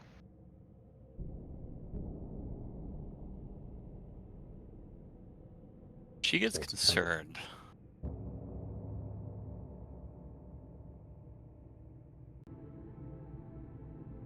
She will keep an eye on Okay. Hasling, but Pasling does not heal, but she does not feel that she has been injured in any way, at least not by the fountain. The Yeti maybe did some damage. yeah.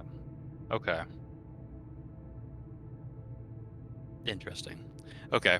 So we'll see what becomes of that. And then okay.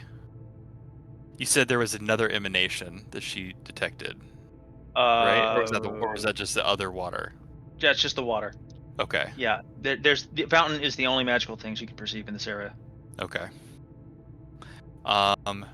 So that spell probably ends shortly. And then I think we should go to the right. That is the way that most of them originally came from. So I think that is possibly where they lair, or at least it's worth a shot. It's as good as the other way. So let's go to the right. You follow the rushing water downstream. I think it's been about 5 turns you've been here so far. Okay. Another switchback. You enter. Yeah. Pay no mind. The man behind the curtain. Just gonna throw down a little curtain type thing, actually. You guys are getting too excited. All right. You have entered another chamber. There are 2 exits to the west that you can see. You are on the 2nd floor in a balcony overlooking a room below you. This is a balcony that covers the eastern third of a 30 by 30 room. The ground level is scattered with icy flowers and bushes and classical statuary depicting Yeti as in various postures of great pain, surprise, and fear, as well as one human man on the floor whose neck appears to be contorted as though from a lethal impact. Blue vines twist and grow about the statues. Balcony, and they came from this way, so they were regarding the Yes. garden. Yes. Moore can also determine that there is a significant magical effect in play in this entire room.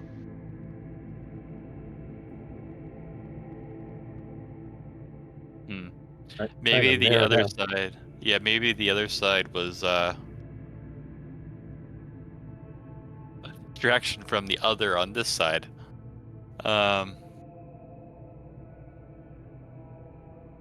Interesting. Okay. Let's go back the other way. I don't want to risk jumping down with that blind tunnel. I don't want to get broadsided All right. into a ramp. You head back up. Yep. Your magical senses fade. The Yeti carcasses remain. One moment. It's a little more fussy with my balls here.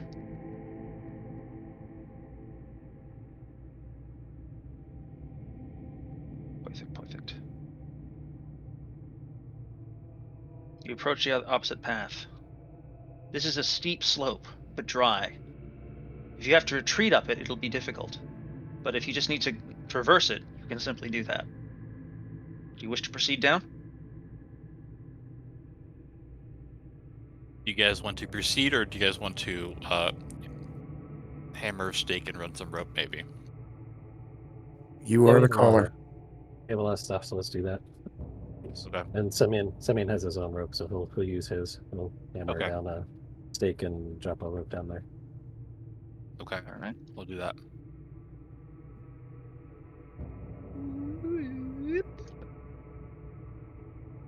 Down you go. You enter into a 30 by 30 chamber with a shallow roof. The roof appears to contain a trellis, like the sort you would use for vines or a vineyard, made of some white polished material, overgrown with blue vines and sweet grapes that stretches across the ceiling.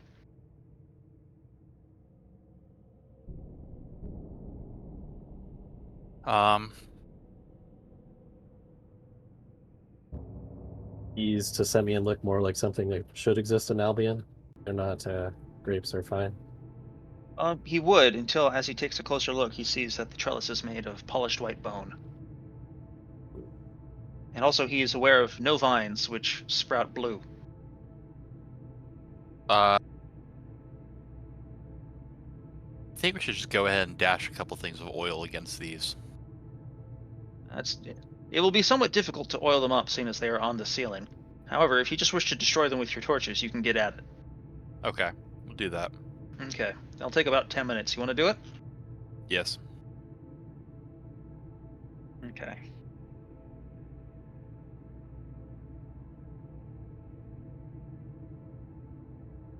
Something moderately important.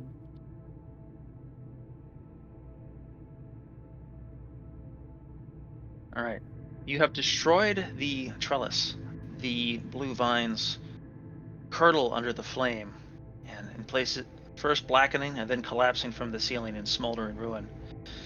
The scent of the burning grapes is like bad wine. And we continue on. Note here. Let me check the duration. I think Find Traps ended a while ago as well. Unfortunate. Yeah, we're moving cautiously because we know there are foes. 60 feet away, you see into what looks like a room of uncertain shape, but the far wall is clearly flat and facing you.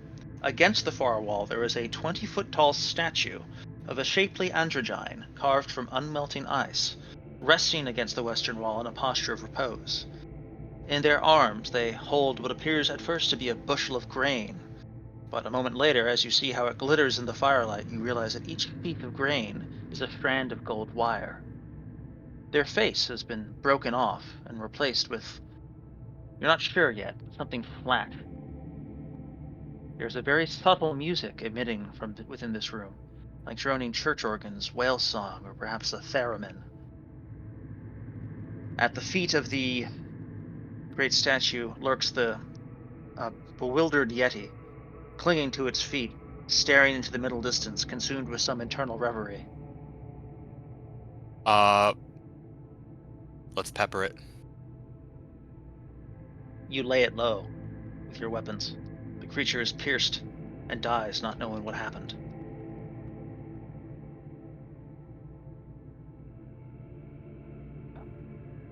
Let's move forward very cautiously. Very cautiously, you say. Does the sound cease at the Yeti's fall? No. The subtle music continues. Describe these precautions, these very cautions you are taking. The 10-foot pole comes out. We are moving very cautiously, testing anything that looks, any discolorment in the ice, prodding that, or the ice or stone. Perdarius looking forward, Pasling would be looking primarily downward, and then either Owen and or Moore would be looking upwards. Or one of them would be looking upwards, one of them would be looking at the walls. As you approach, two things happen. First, you can determine that this room is roughly semicircular in its profile. You are entering from the top of the circle. Two, the ground near the entrance is not stable ground at all, but a thin layer of ice over a pit that cracks under the weight of that feels hollow under the weight of the 10-foot pole, and then with further pressure cracks and gives way to a pit that allows you to see to a deep pit to another chamber below. Oof. Okay. With care, you should still be able to enter the room. Allow me a moment to illustrate. This up here is a overhead view of the room for your convenience. Got it. Give you a sense of things. And the crack spot is right here. So you can sort of hop over the edge if you're nasty. Okay. Securing rope around waist, we will navigate that. Okay. Now that we're closer, what do we see of the statue, its face, and any other features? The statue appears to be covered. The statue itself is carved from unmelting ice, but whatever has been placed over its face is made of solid lead, and appears to be a pair of hands covering its face, like this. The music, subtle as it is, emanates from behind those hands.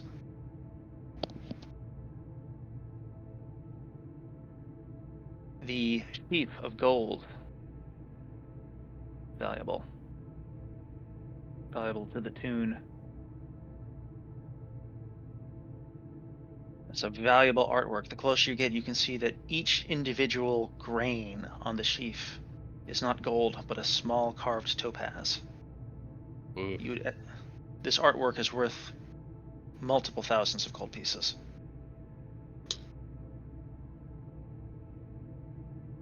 Magnus, do you have a web? I do. Would you view it as a waste of your spell to web this thing's face and those hands? No. Okay. Let's do that. Okay. The webbing unfurls from nowhere, binding tightly across the face, muffling the sound of the music. Thick coils of gray webbing, smothering it like a blanket.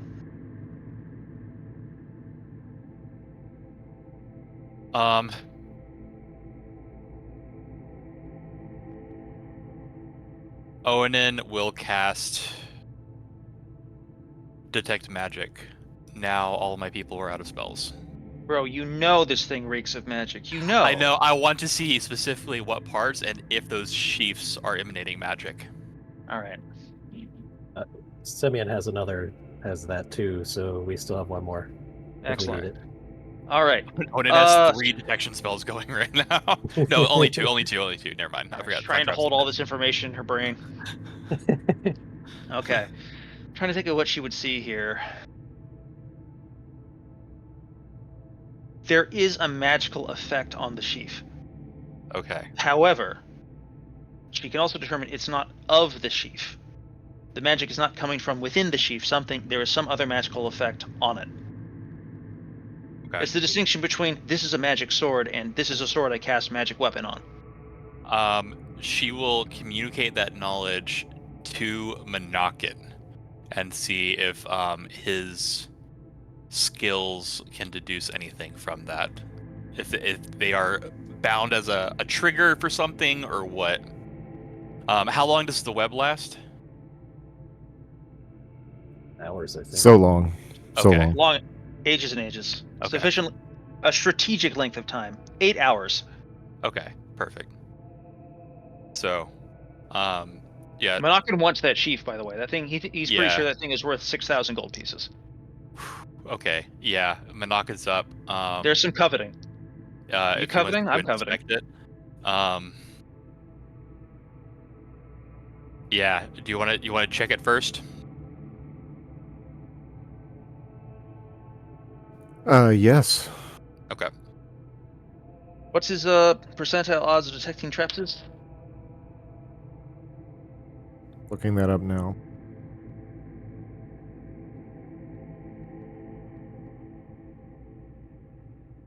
Semyon will sort of casually drag Um, the Yeti and start skinning it while everyone else is working. Getting this Yeti back across that pit's going to be tricky, because this Yeti weighs... Oh. You can't not just gonna pick take up it a Yeti. We just do Okay. the skin. He's gonna All skin right. it right here. He's just skinning away from the statue. Yeah. It'll take a little while. 40%. All right.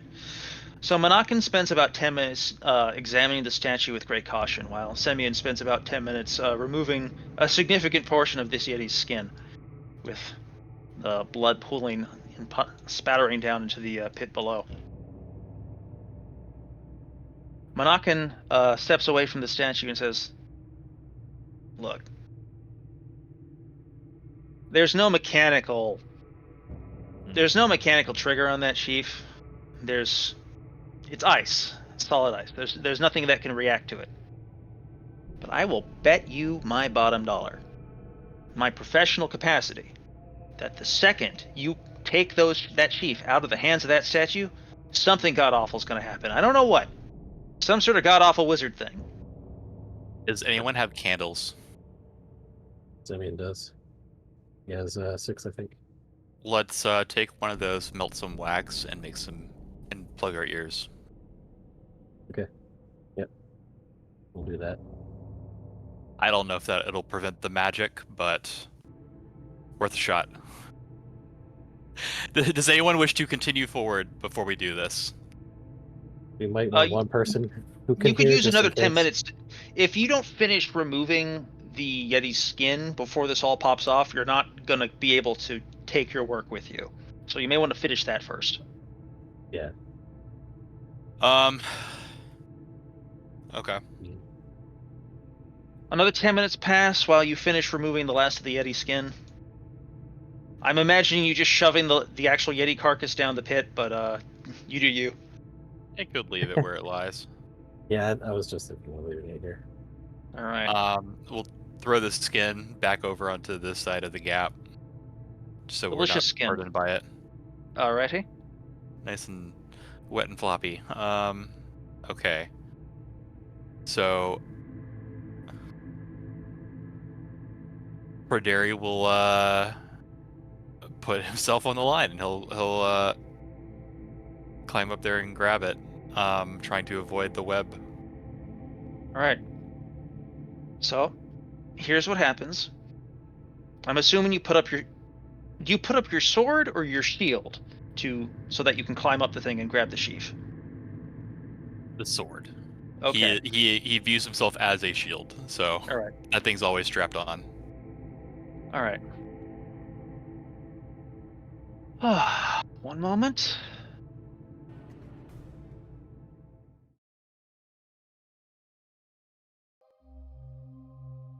He mounts up onto the statue, climbing the great knee, reaching out for the sheaf where it lays draped across the creature's arm, or the statue's arm. He lifts it up, and for a moment it seems all is well. He steps back from the statue. And then the music rises, subtly. You almost don't hear it because you've fitted your ears with wax. From behind the hands of the statue, black water begins to pour. Like the hands can't hold it back. It trickles and rushes forth suddenly, spraying out as though under great pressure. And then it forms into human shapes, lightless blots of shadow, which regard you immediately. They have your silhouettes. They seem displeased. It's like the second or third time this happened. Who would have ever foreseen this?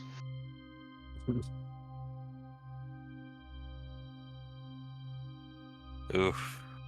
Goodness. You are not surprised, but neither are they. Does anyone wish to cast a spell? Turn. Simeon will do Fairy Fire. All right. Magic missile. The spells go forth. We will now roll initiative.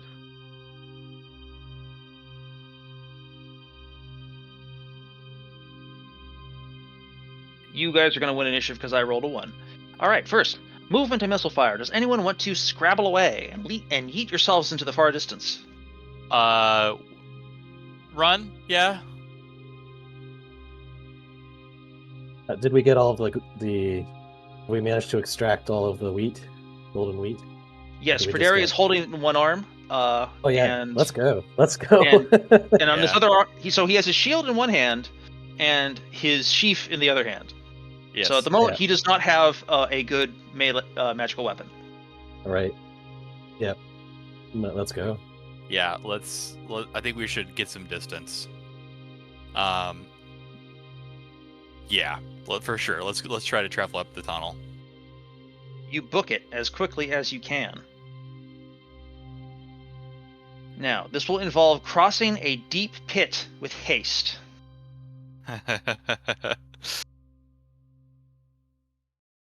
So let's just ask yourselves, how lucky do you feel? There's a small chance that things will go horrifically wrong. We were able to jump it to get in here, right? How far across is it? It's about a 4-foot jump, but the ground's a little icy. It's easily makeable, unless, of course, you slip at the wrong time and plummet down the pit. Okay. Oh. If you wish to jump the pit, there will be a 10% chance that you oopsie-doopsie and will either fall into the pit on a 1 or be unable to completely clear the pit on a 2, in which case someone else will need to help you up. What if we sort of have our movement and jump it from the sides? If you spend a turn getting in position and then jump next turn, no risk of falling. Would we incur a tax of opportunity if we did so? No, that would count as defensive movement. Okay. My concern is if we don't move at full speed now, I don't know how fast these things are. If we don't move at full speed now, then we probably won't be able to shake them. You're pretty sure they're as fast as you. They do kind of look like us. Are they grounded or are they floating? They appear to be grounded.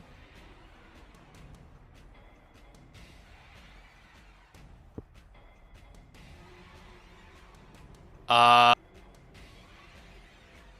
10%. Let's fight. Let's prepare to jump and fight. All right. You hold position to turn. Our spells still go off though, correct? Yes, absolutely.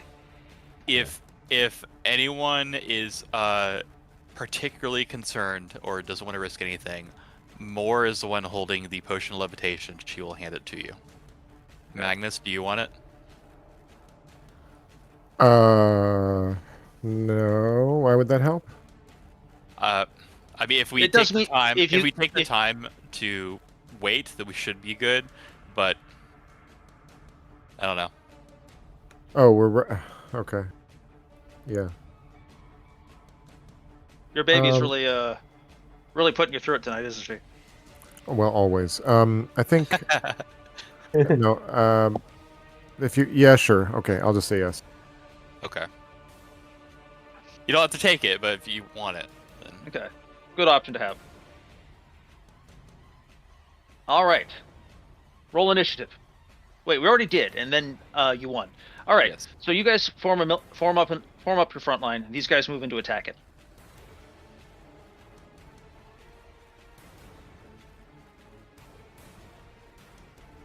I think that's Who as wants to many as take possible. another trip to the south? If we're lucky. Hey, 6,000 gold pieces, man. You've got the duffel bag full of money. Now you just have to get it back to the escape vehicle. So you want to run, basically. We are spinning Yeah. our movement here, ensuring that no one falls next turn. Yes. Okay. If you sprinted now, you could just try and jump it immediately, but there's a 10% chance of whoopsie-doopsie and falling in the hole, which they've decided is not an acceptable risk on the count of it being a 40-foot drop. And there's a lot of. And also, you don't know how to get back up from there. Somebody's gonna get hit. Yes. All right.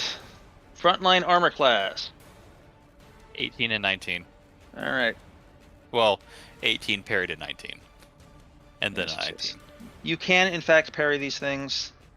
They're not so powerful they can violate that rule. Shield blinding is once a day. Once a day, unfortunately. All right. It was a little early to pop it, but it was also a very good place to pop it. Okay. Here are the. So we're gonna have 3 targeting Prederi and then 2 targeting Pasling. Okay. So That's... Prederi takes 6 damage, and I'll describe this in a second. And Pasling, I think Pasling's an 18 or a 19. 19. All right, Pasling tanks this completely. So here's what happens. These shapes move with shocking speed, dancing and diving across the surface of the icy surface of the stone.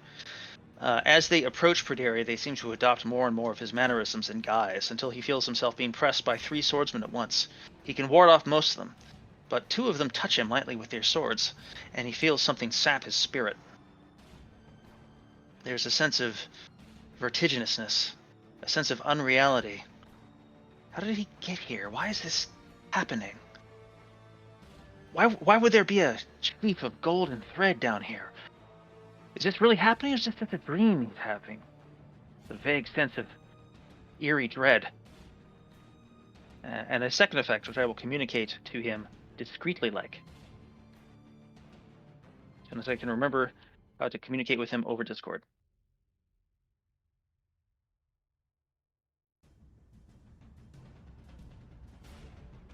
All right. Now, those of you in the front line, roll. If you have a magical weapon in hand, roll to hit. Otherwise, you cannot touch these mystic creatures. I guess passing. She doesn't have a magical weapon. Nope. Didn't you have like wait. 2 magic? You've got Okay, Tomb Sword There and is Flame Sword. Tomb Sword. Actually, that's a fair point. I Yeah. just threw it in storage, but it would make sense for her to have it. Yeah, no, Pasling's not going to let you do it. Pasling wouldn't let you do it. Just Give her too long. give her the sword. As soon as we start leaving, hey, where's the sword you used to have? Oh. All right. Okay.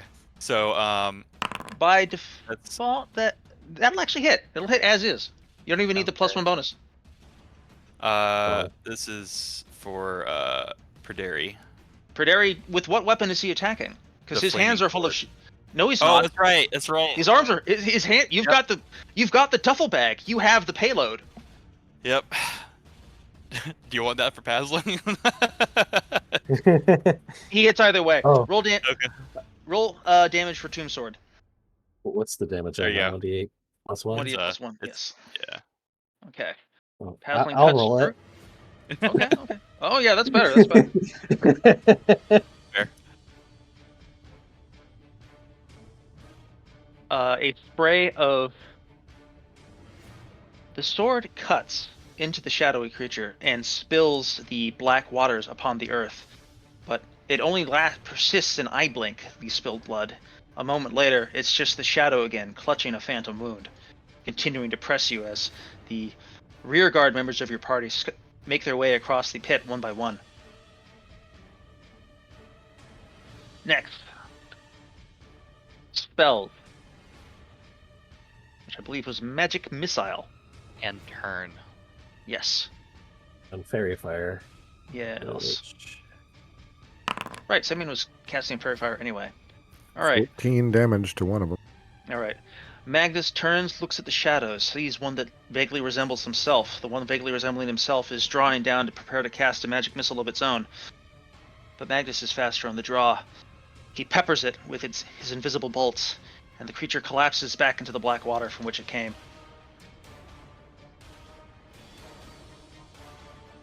Fairy Fire. All these creatures are illuminated by the light of the true world that you come from. It is revealed to you that their resemblance to you is nothing more than a semblance. They have no connection to you. It's just an illusion, a lie. And also, you get +1 to hit because they're neatly targeted. I know that's the important bit. I just get caught up in the fluffy bits. And then turning is 2d8, it's 10. Owanin is a 4th level cleric. And Alright, so tell me, what is the highest level thing that he turns? a shadow. Well, that is convenient, isn't it? With an asterisk, shadows might not be undead creatures in your campaign. Even so, they might be subject to being turned, just as demons, also not undead, can be turned. Alright. So, Here is what happens. Yonin lifts aloft his holy symbol, and there is oh wait, the I'm shadows. sorry. I was looking at the wrong part of the table. It's not shadow. What is it? Sorry. Is it more or less than shadow? It's auto for skeleton. It's below. It's way below. I'm sorry. Oh, okay. I was looking. Yeah, I was completely reading the Wait, chart has- wrong. I think you're correct. I'm just gonna Isn't check your math. Okay, you rolled No. a 2d. Rolled a Yeah. 2d8. Wait, the blazes. It's two. Is it 2d8 or 2d? It's 2d10. So you're 2D making a lot of errors here. Okay, so I'm they're sorry. level 4, they're level 10. No, yeah, they'll hit a shadow. Okay, here's what happens. The shadows are not forced to flee, but here's what happens. The shadows begin to grow illuminated by as though from a sourceless light centered upon, what's his face? Upon Yoanan. Nothing else in this room is cast in this light, but they are illuminated as though a spotlight is blasted upon them. And it dissolves all of their features, dissolves their semblance of you completely. They can come no closer for a moment. Okay. Alright. Yoan doesn't know how long this will last, but they definitely appear to be at least partially repelled by the light. Okay, it's round 2. As I understand, you guys are trying to pull back across the pit, now that you are all in good order, to return to the upward slope. Start climbing that. Yes. Alright. As No we objections. once, no objections. Once we go across, why don't we drop down some oil and ignite it? I like it. Alright. You retreat back, emitting a powerful radiance as you do. The creatures cannot follow you, though you don't think that will last long. Or rather, Yoanin is confident that this reprieve will be short.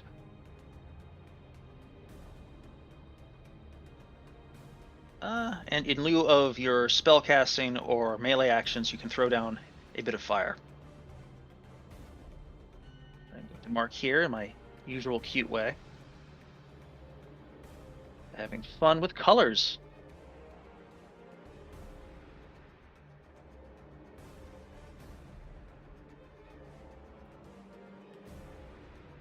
What's the point of having all these crayons if I can't doodle with them?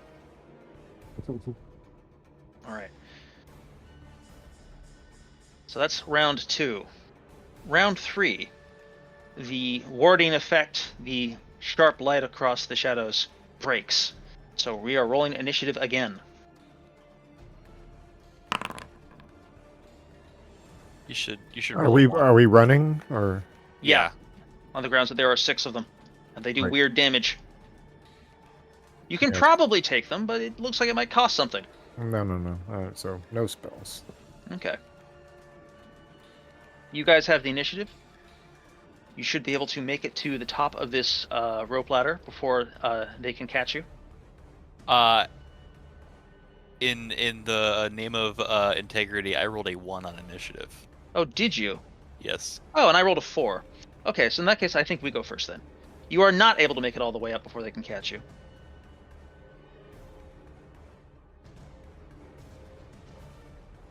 Okay.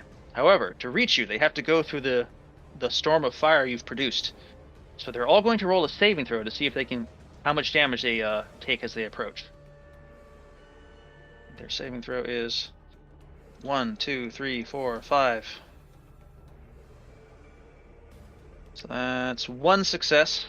The others will take 1d4 damage, I believe, is what. I'm trying to remember if this is neatly defined. Oil damage is.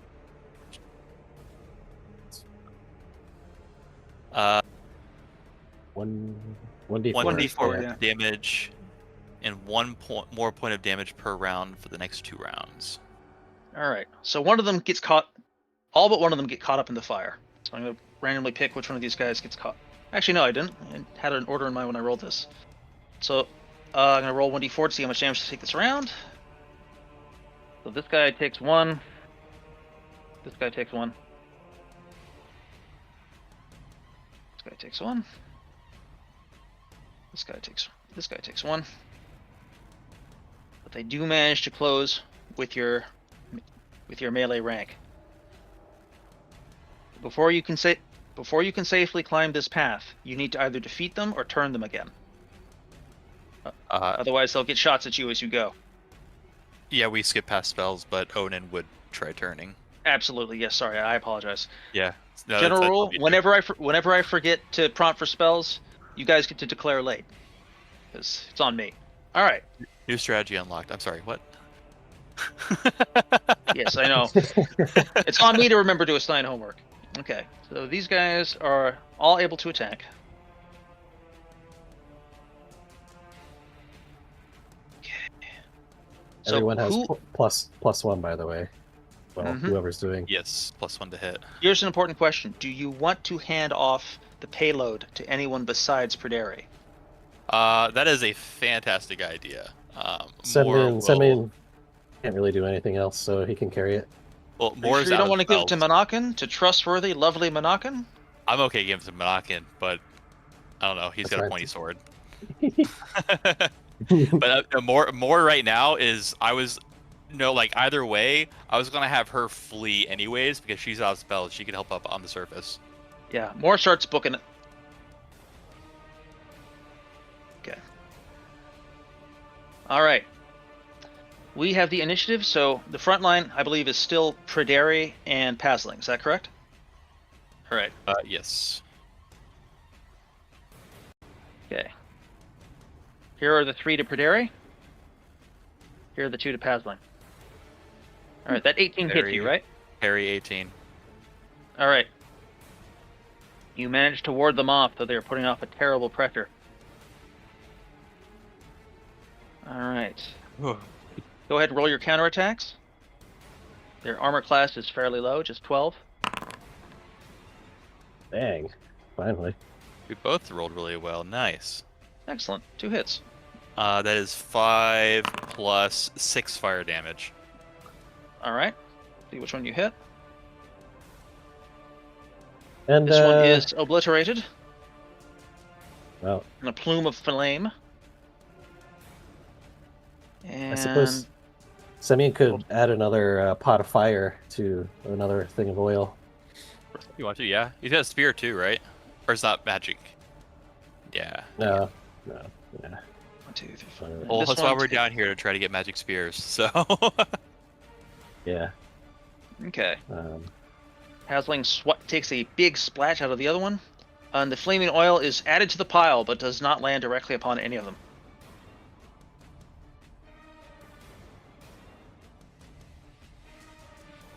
All right. And now, magical spells resolve, including but not limited necessarily to Yonin's turning attempt. That was the only spell, right?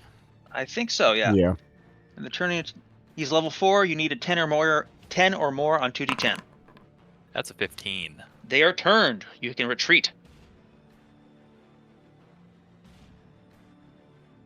Okay, let's get out of here. Agreed. This causes double move, so that's 60. Defensive movement. You can make it to here.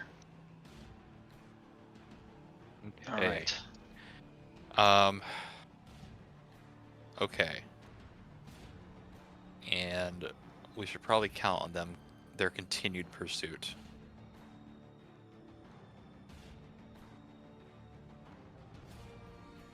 Yeah, I we'll worry. need I worry how far these things are willing to pursue. to. And it'll take we'll have to go turn by turn up the rope, so we're gonna be stuck here for a little bit. Yeah. We could set down another line of fire again, but we have to do that before the water.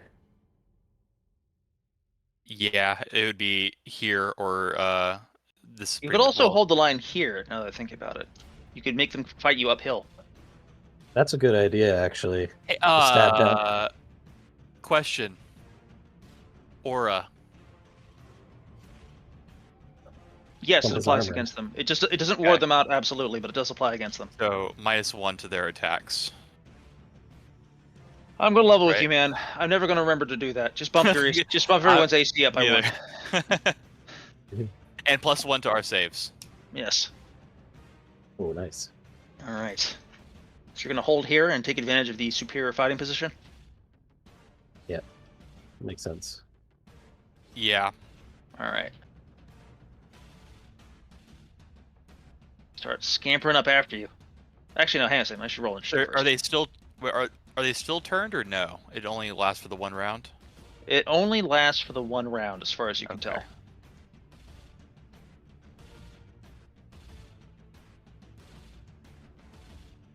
Okay. It's Well, Semyon's gonna pour oil down, let it go down the incline, and light it. All righty, righty. He has. More can he's gonna throw do- an oil with the sheath in her arms, right? Or no, she's gone. She's running. She's Yeah, trying to get up the rope. Yeah, she's gone. She just for clarity, she's going to try to get the 2 torchbearers up there and have them start manning the rope on the block and tackle to help haul people up. Naturally. All right.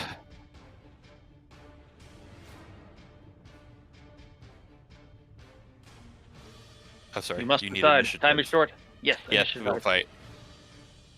fight. Turning. Is anyone casting any spells? I mean, I guess I got 1 more magic missile. You roll high, you can blow these things apart. Right. So magic missile it is then. Okay. Thank you.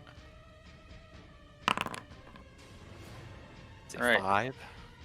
Pretty sure you guys are winning initiative on this one. Yeah, I get a 3. Okay. All right. They move into your.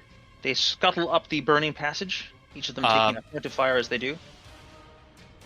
Question for Magnus. Are you willing to expend any of your +1 arrows, or are you going to save those? I think you could probably save them. I'm gonna save him. Okay.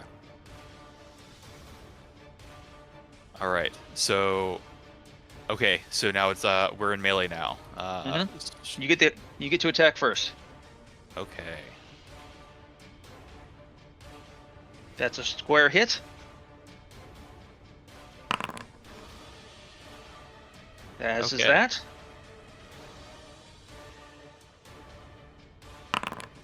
It's 10 damage total from Perderi. Derek removes 1 from play. Causes to evaporate to ashes that spill back down the passage. The other one is blasted within an inch of its life. They make their collective attacks upon Perderi, but his defenses hold. All right. And now the spells. 12 4, damage 4, and to 1. somebody. All right. All right.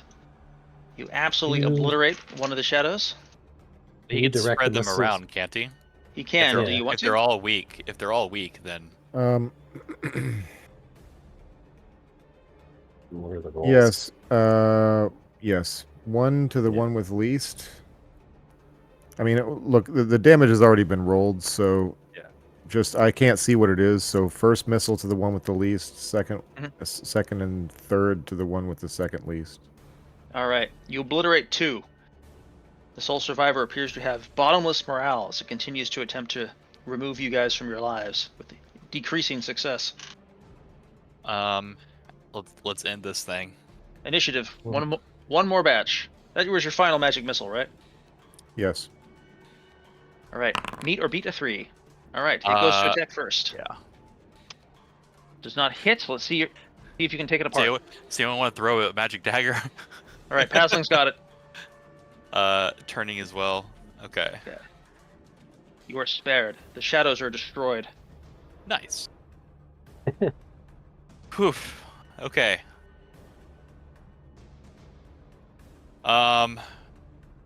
Oh, it is time, unfortunately. I think we need to skedaddle with our gains we have. Skinning the Yeti, Mhm. securing the gold from the fountain, and returning, and the coinage that we left here last time. We weren't able to carry all of the, was it silver that we found last time? So, I don't remember how much it was. I don't either. I'll have to go back and check notes. Yeah, and so we'll secure that and bring it with us as well. Sounds good. All right, so that's 4 Yeti pelts, a beautiful golden sheaf, 200 gold pieces plundered from within the fountain, and that's it, I believe. And also whatever a large pile of silver coin here. Actually, no, I do have notes. I can tell you exactly how many it was. You can actually pull it up.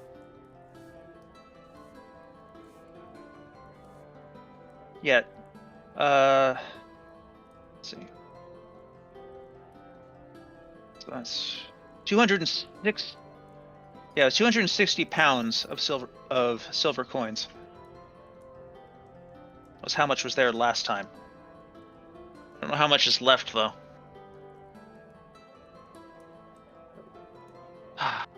Oh, Yeah, silver. I remember. Why are you so heavy? Awesome. Thank you guys for following me into this icy hole of death. Yeah, it worked out all right. Yeah. I've been having a lot of fun. I'm really enjoying side scroll type dungeons. There's definitely some there's got to be a better way to do it than the way I'm doing it, but this has legs. Yeah. I think there's at least one more adventure here, but I think we also have other commitments that are kind of building up as well. So, but yeah. Yeah, I guess yeah, without further ado, yeah, we return back to town. See All right. You return with much ado and a shocking new treasure. It will be anyone's guess how long it will take you to find a buyer for the golden sheaf, but you're confident you'll find someone. Unearthing all these incredible treasures, it's going to attract attention from somebody.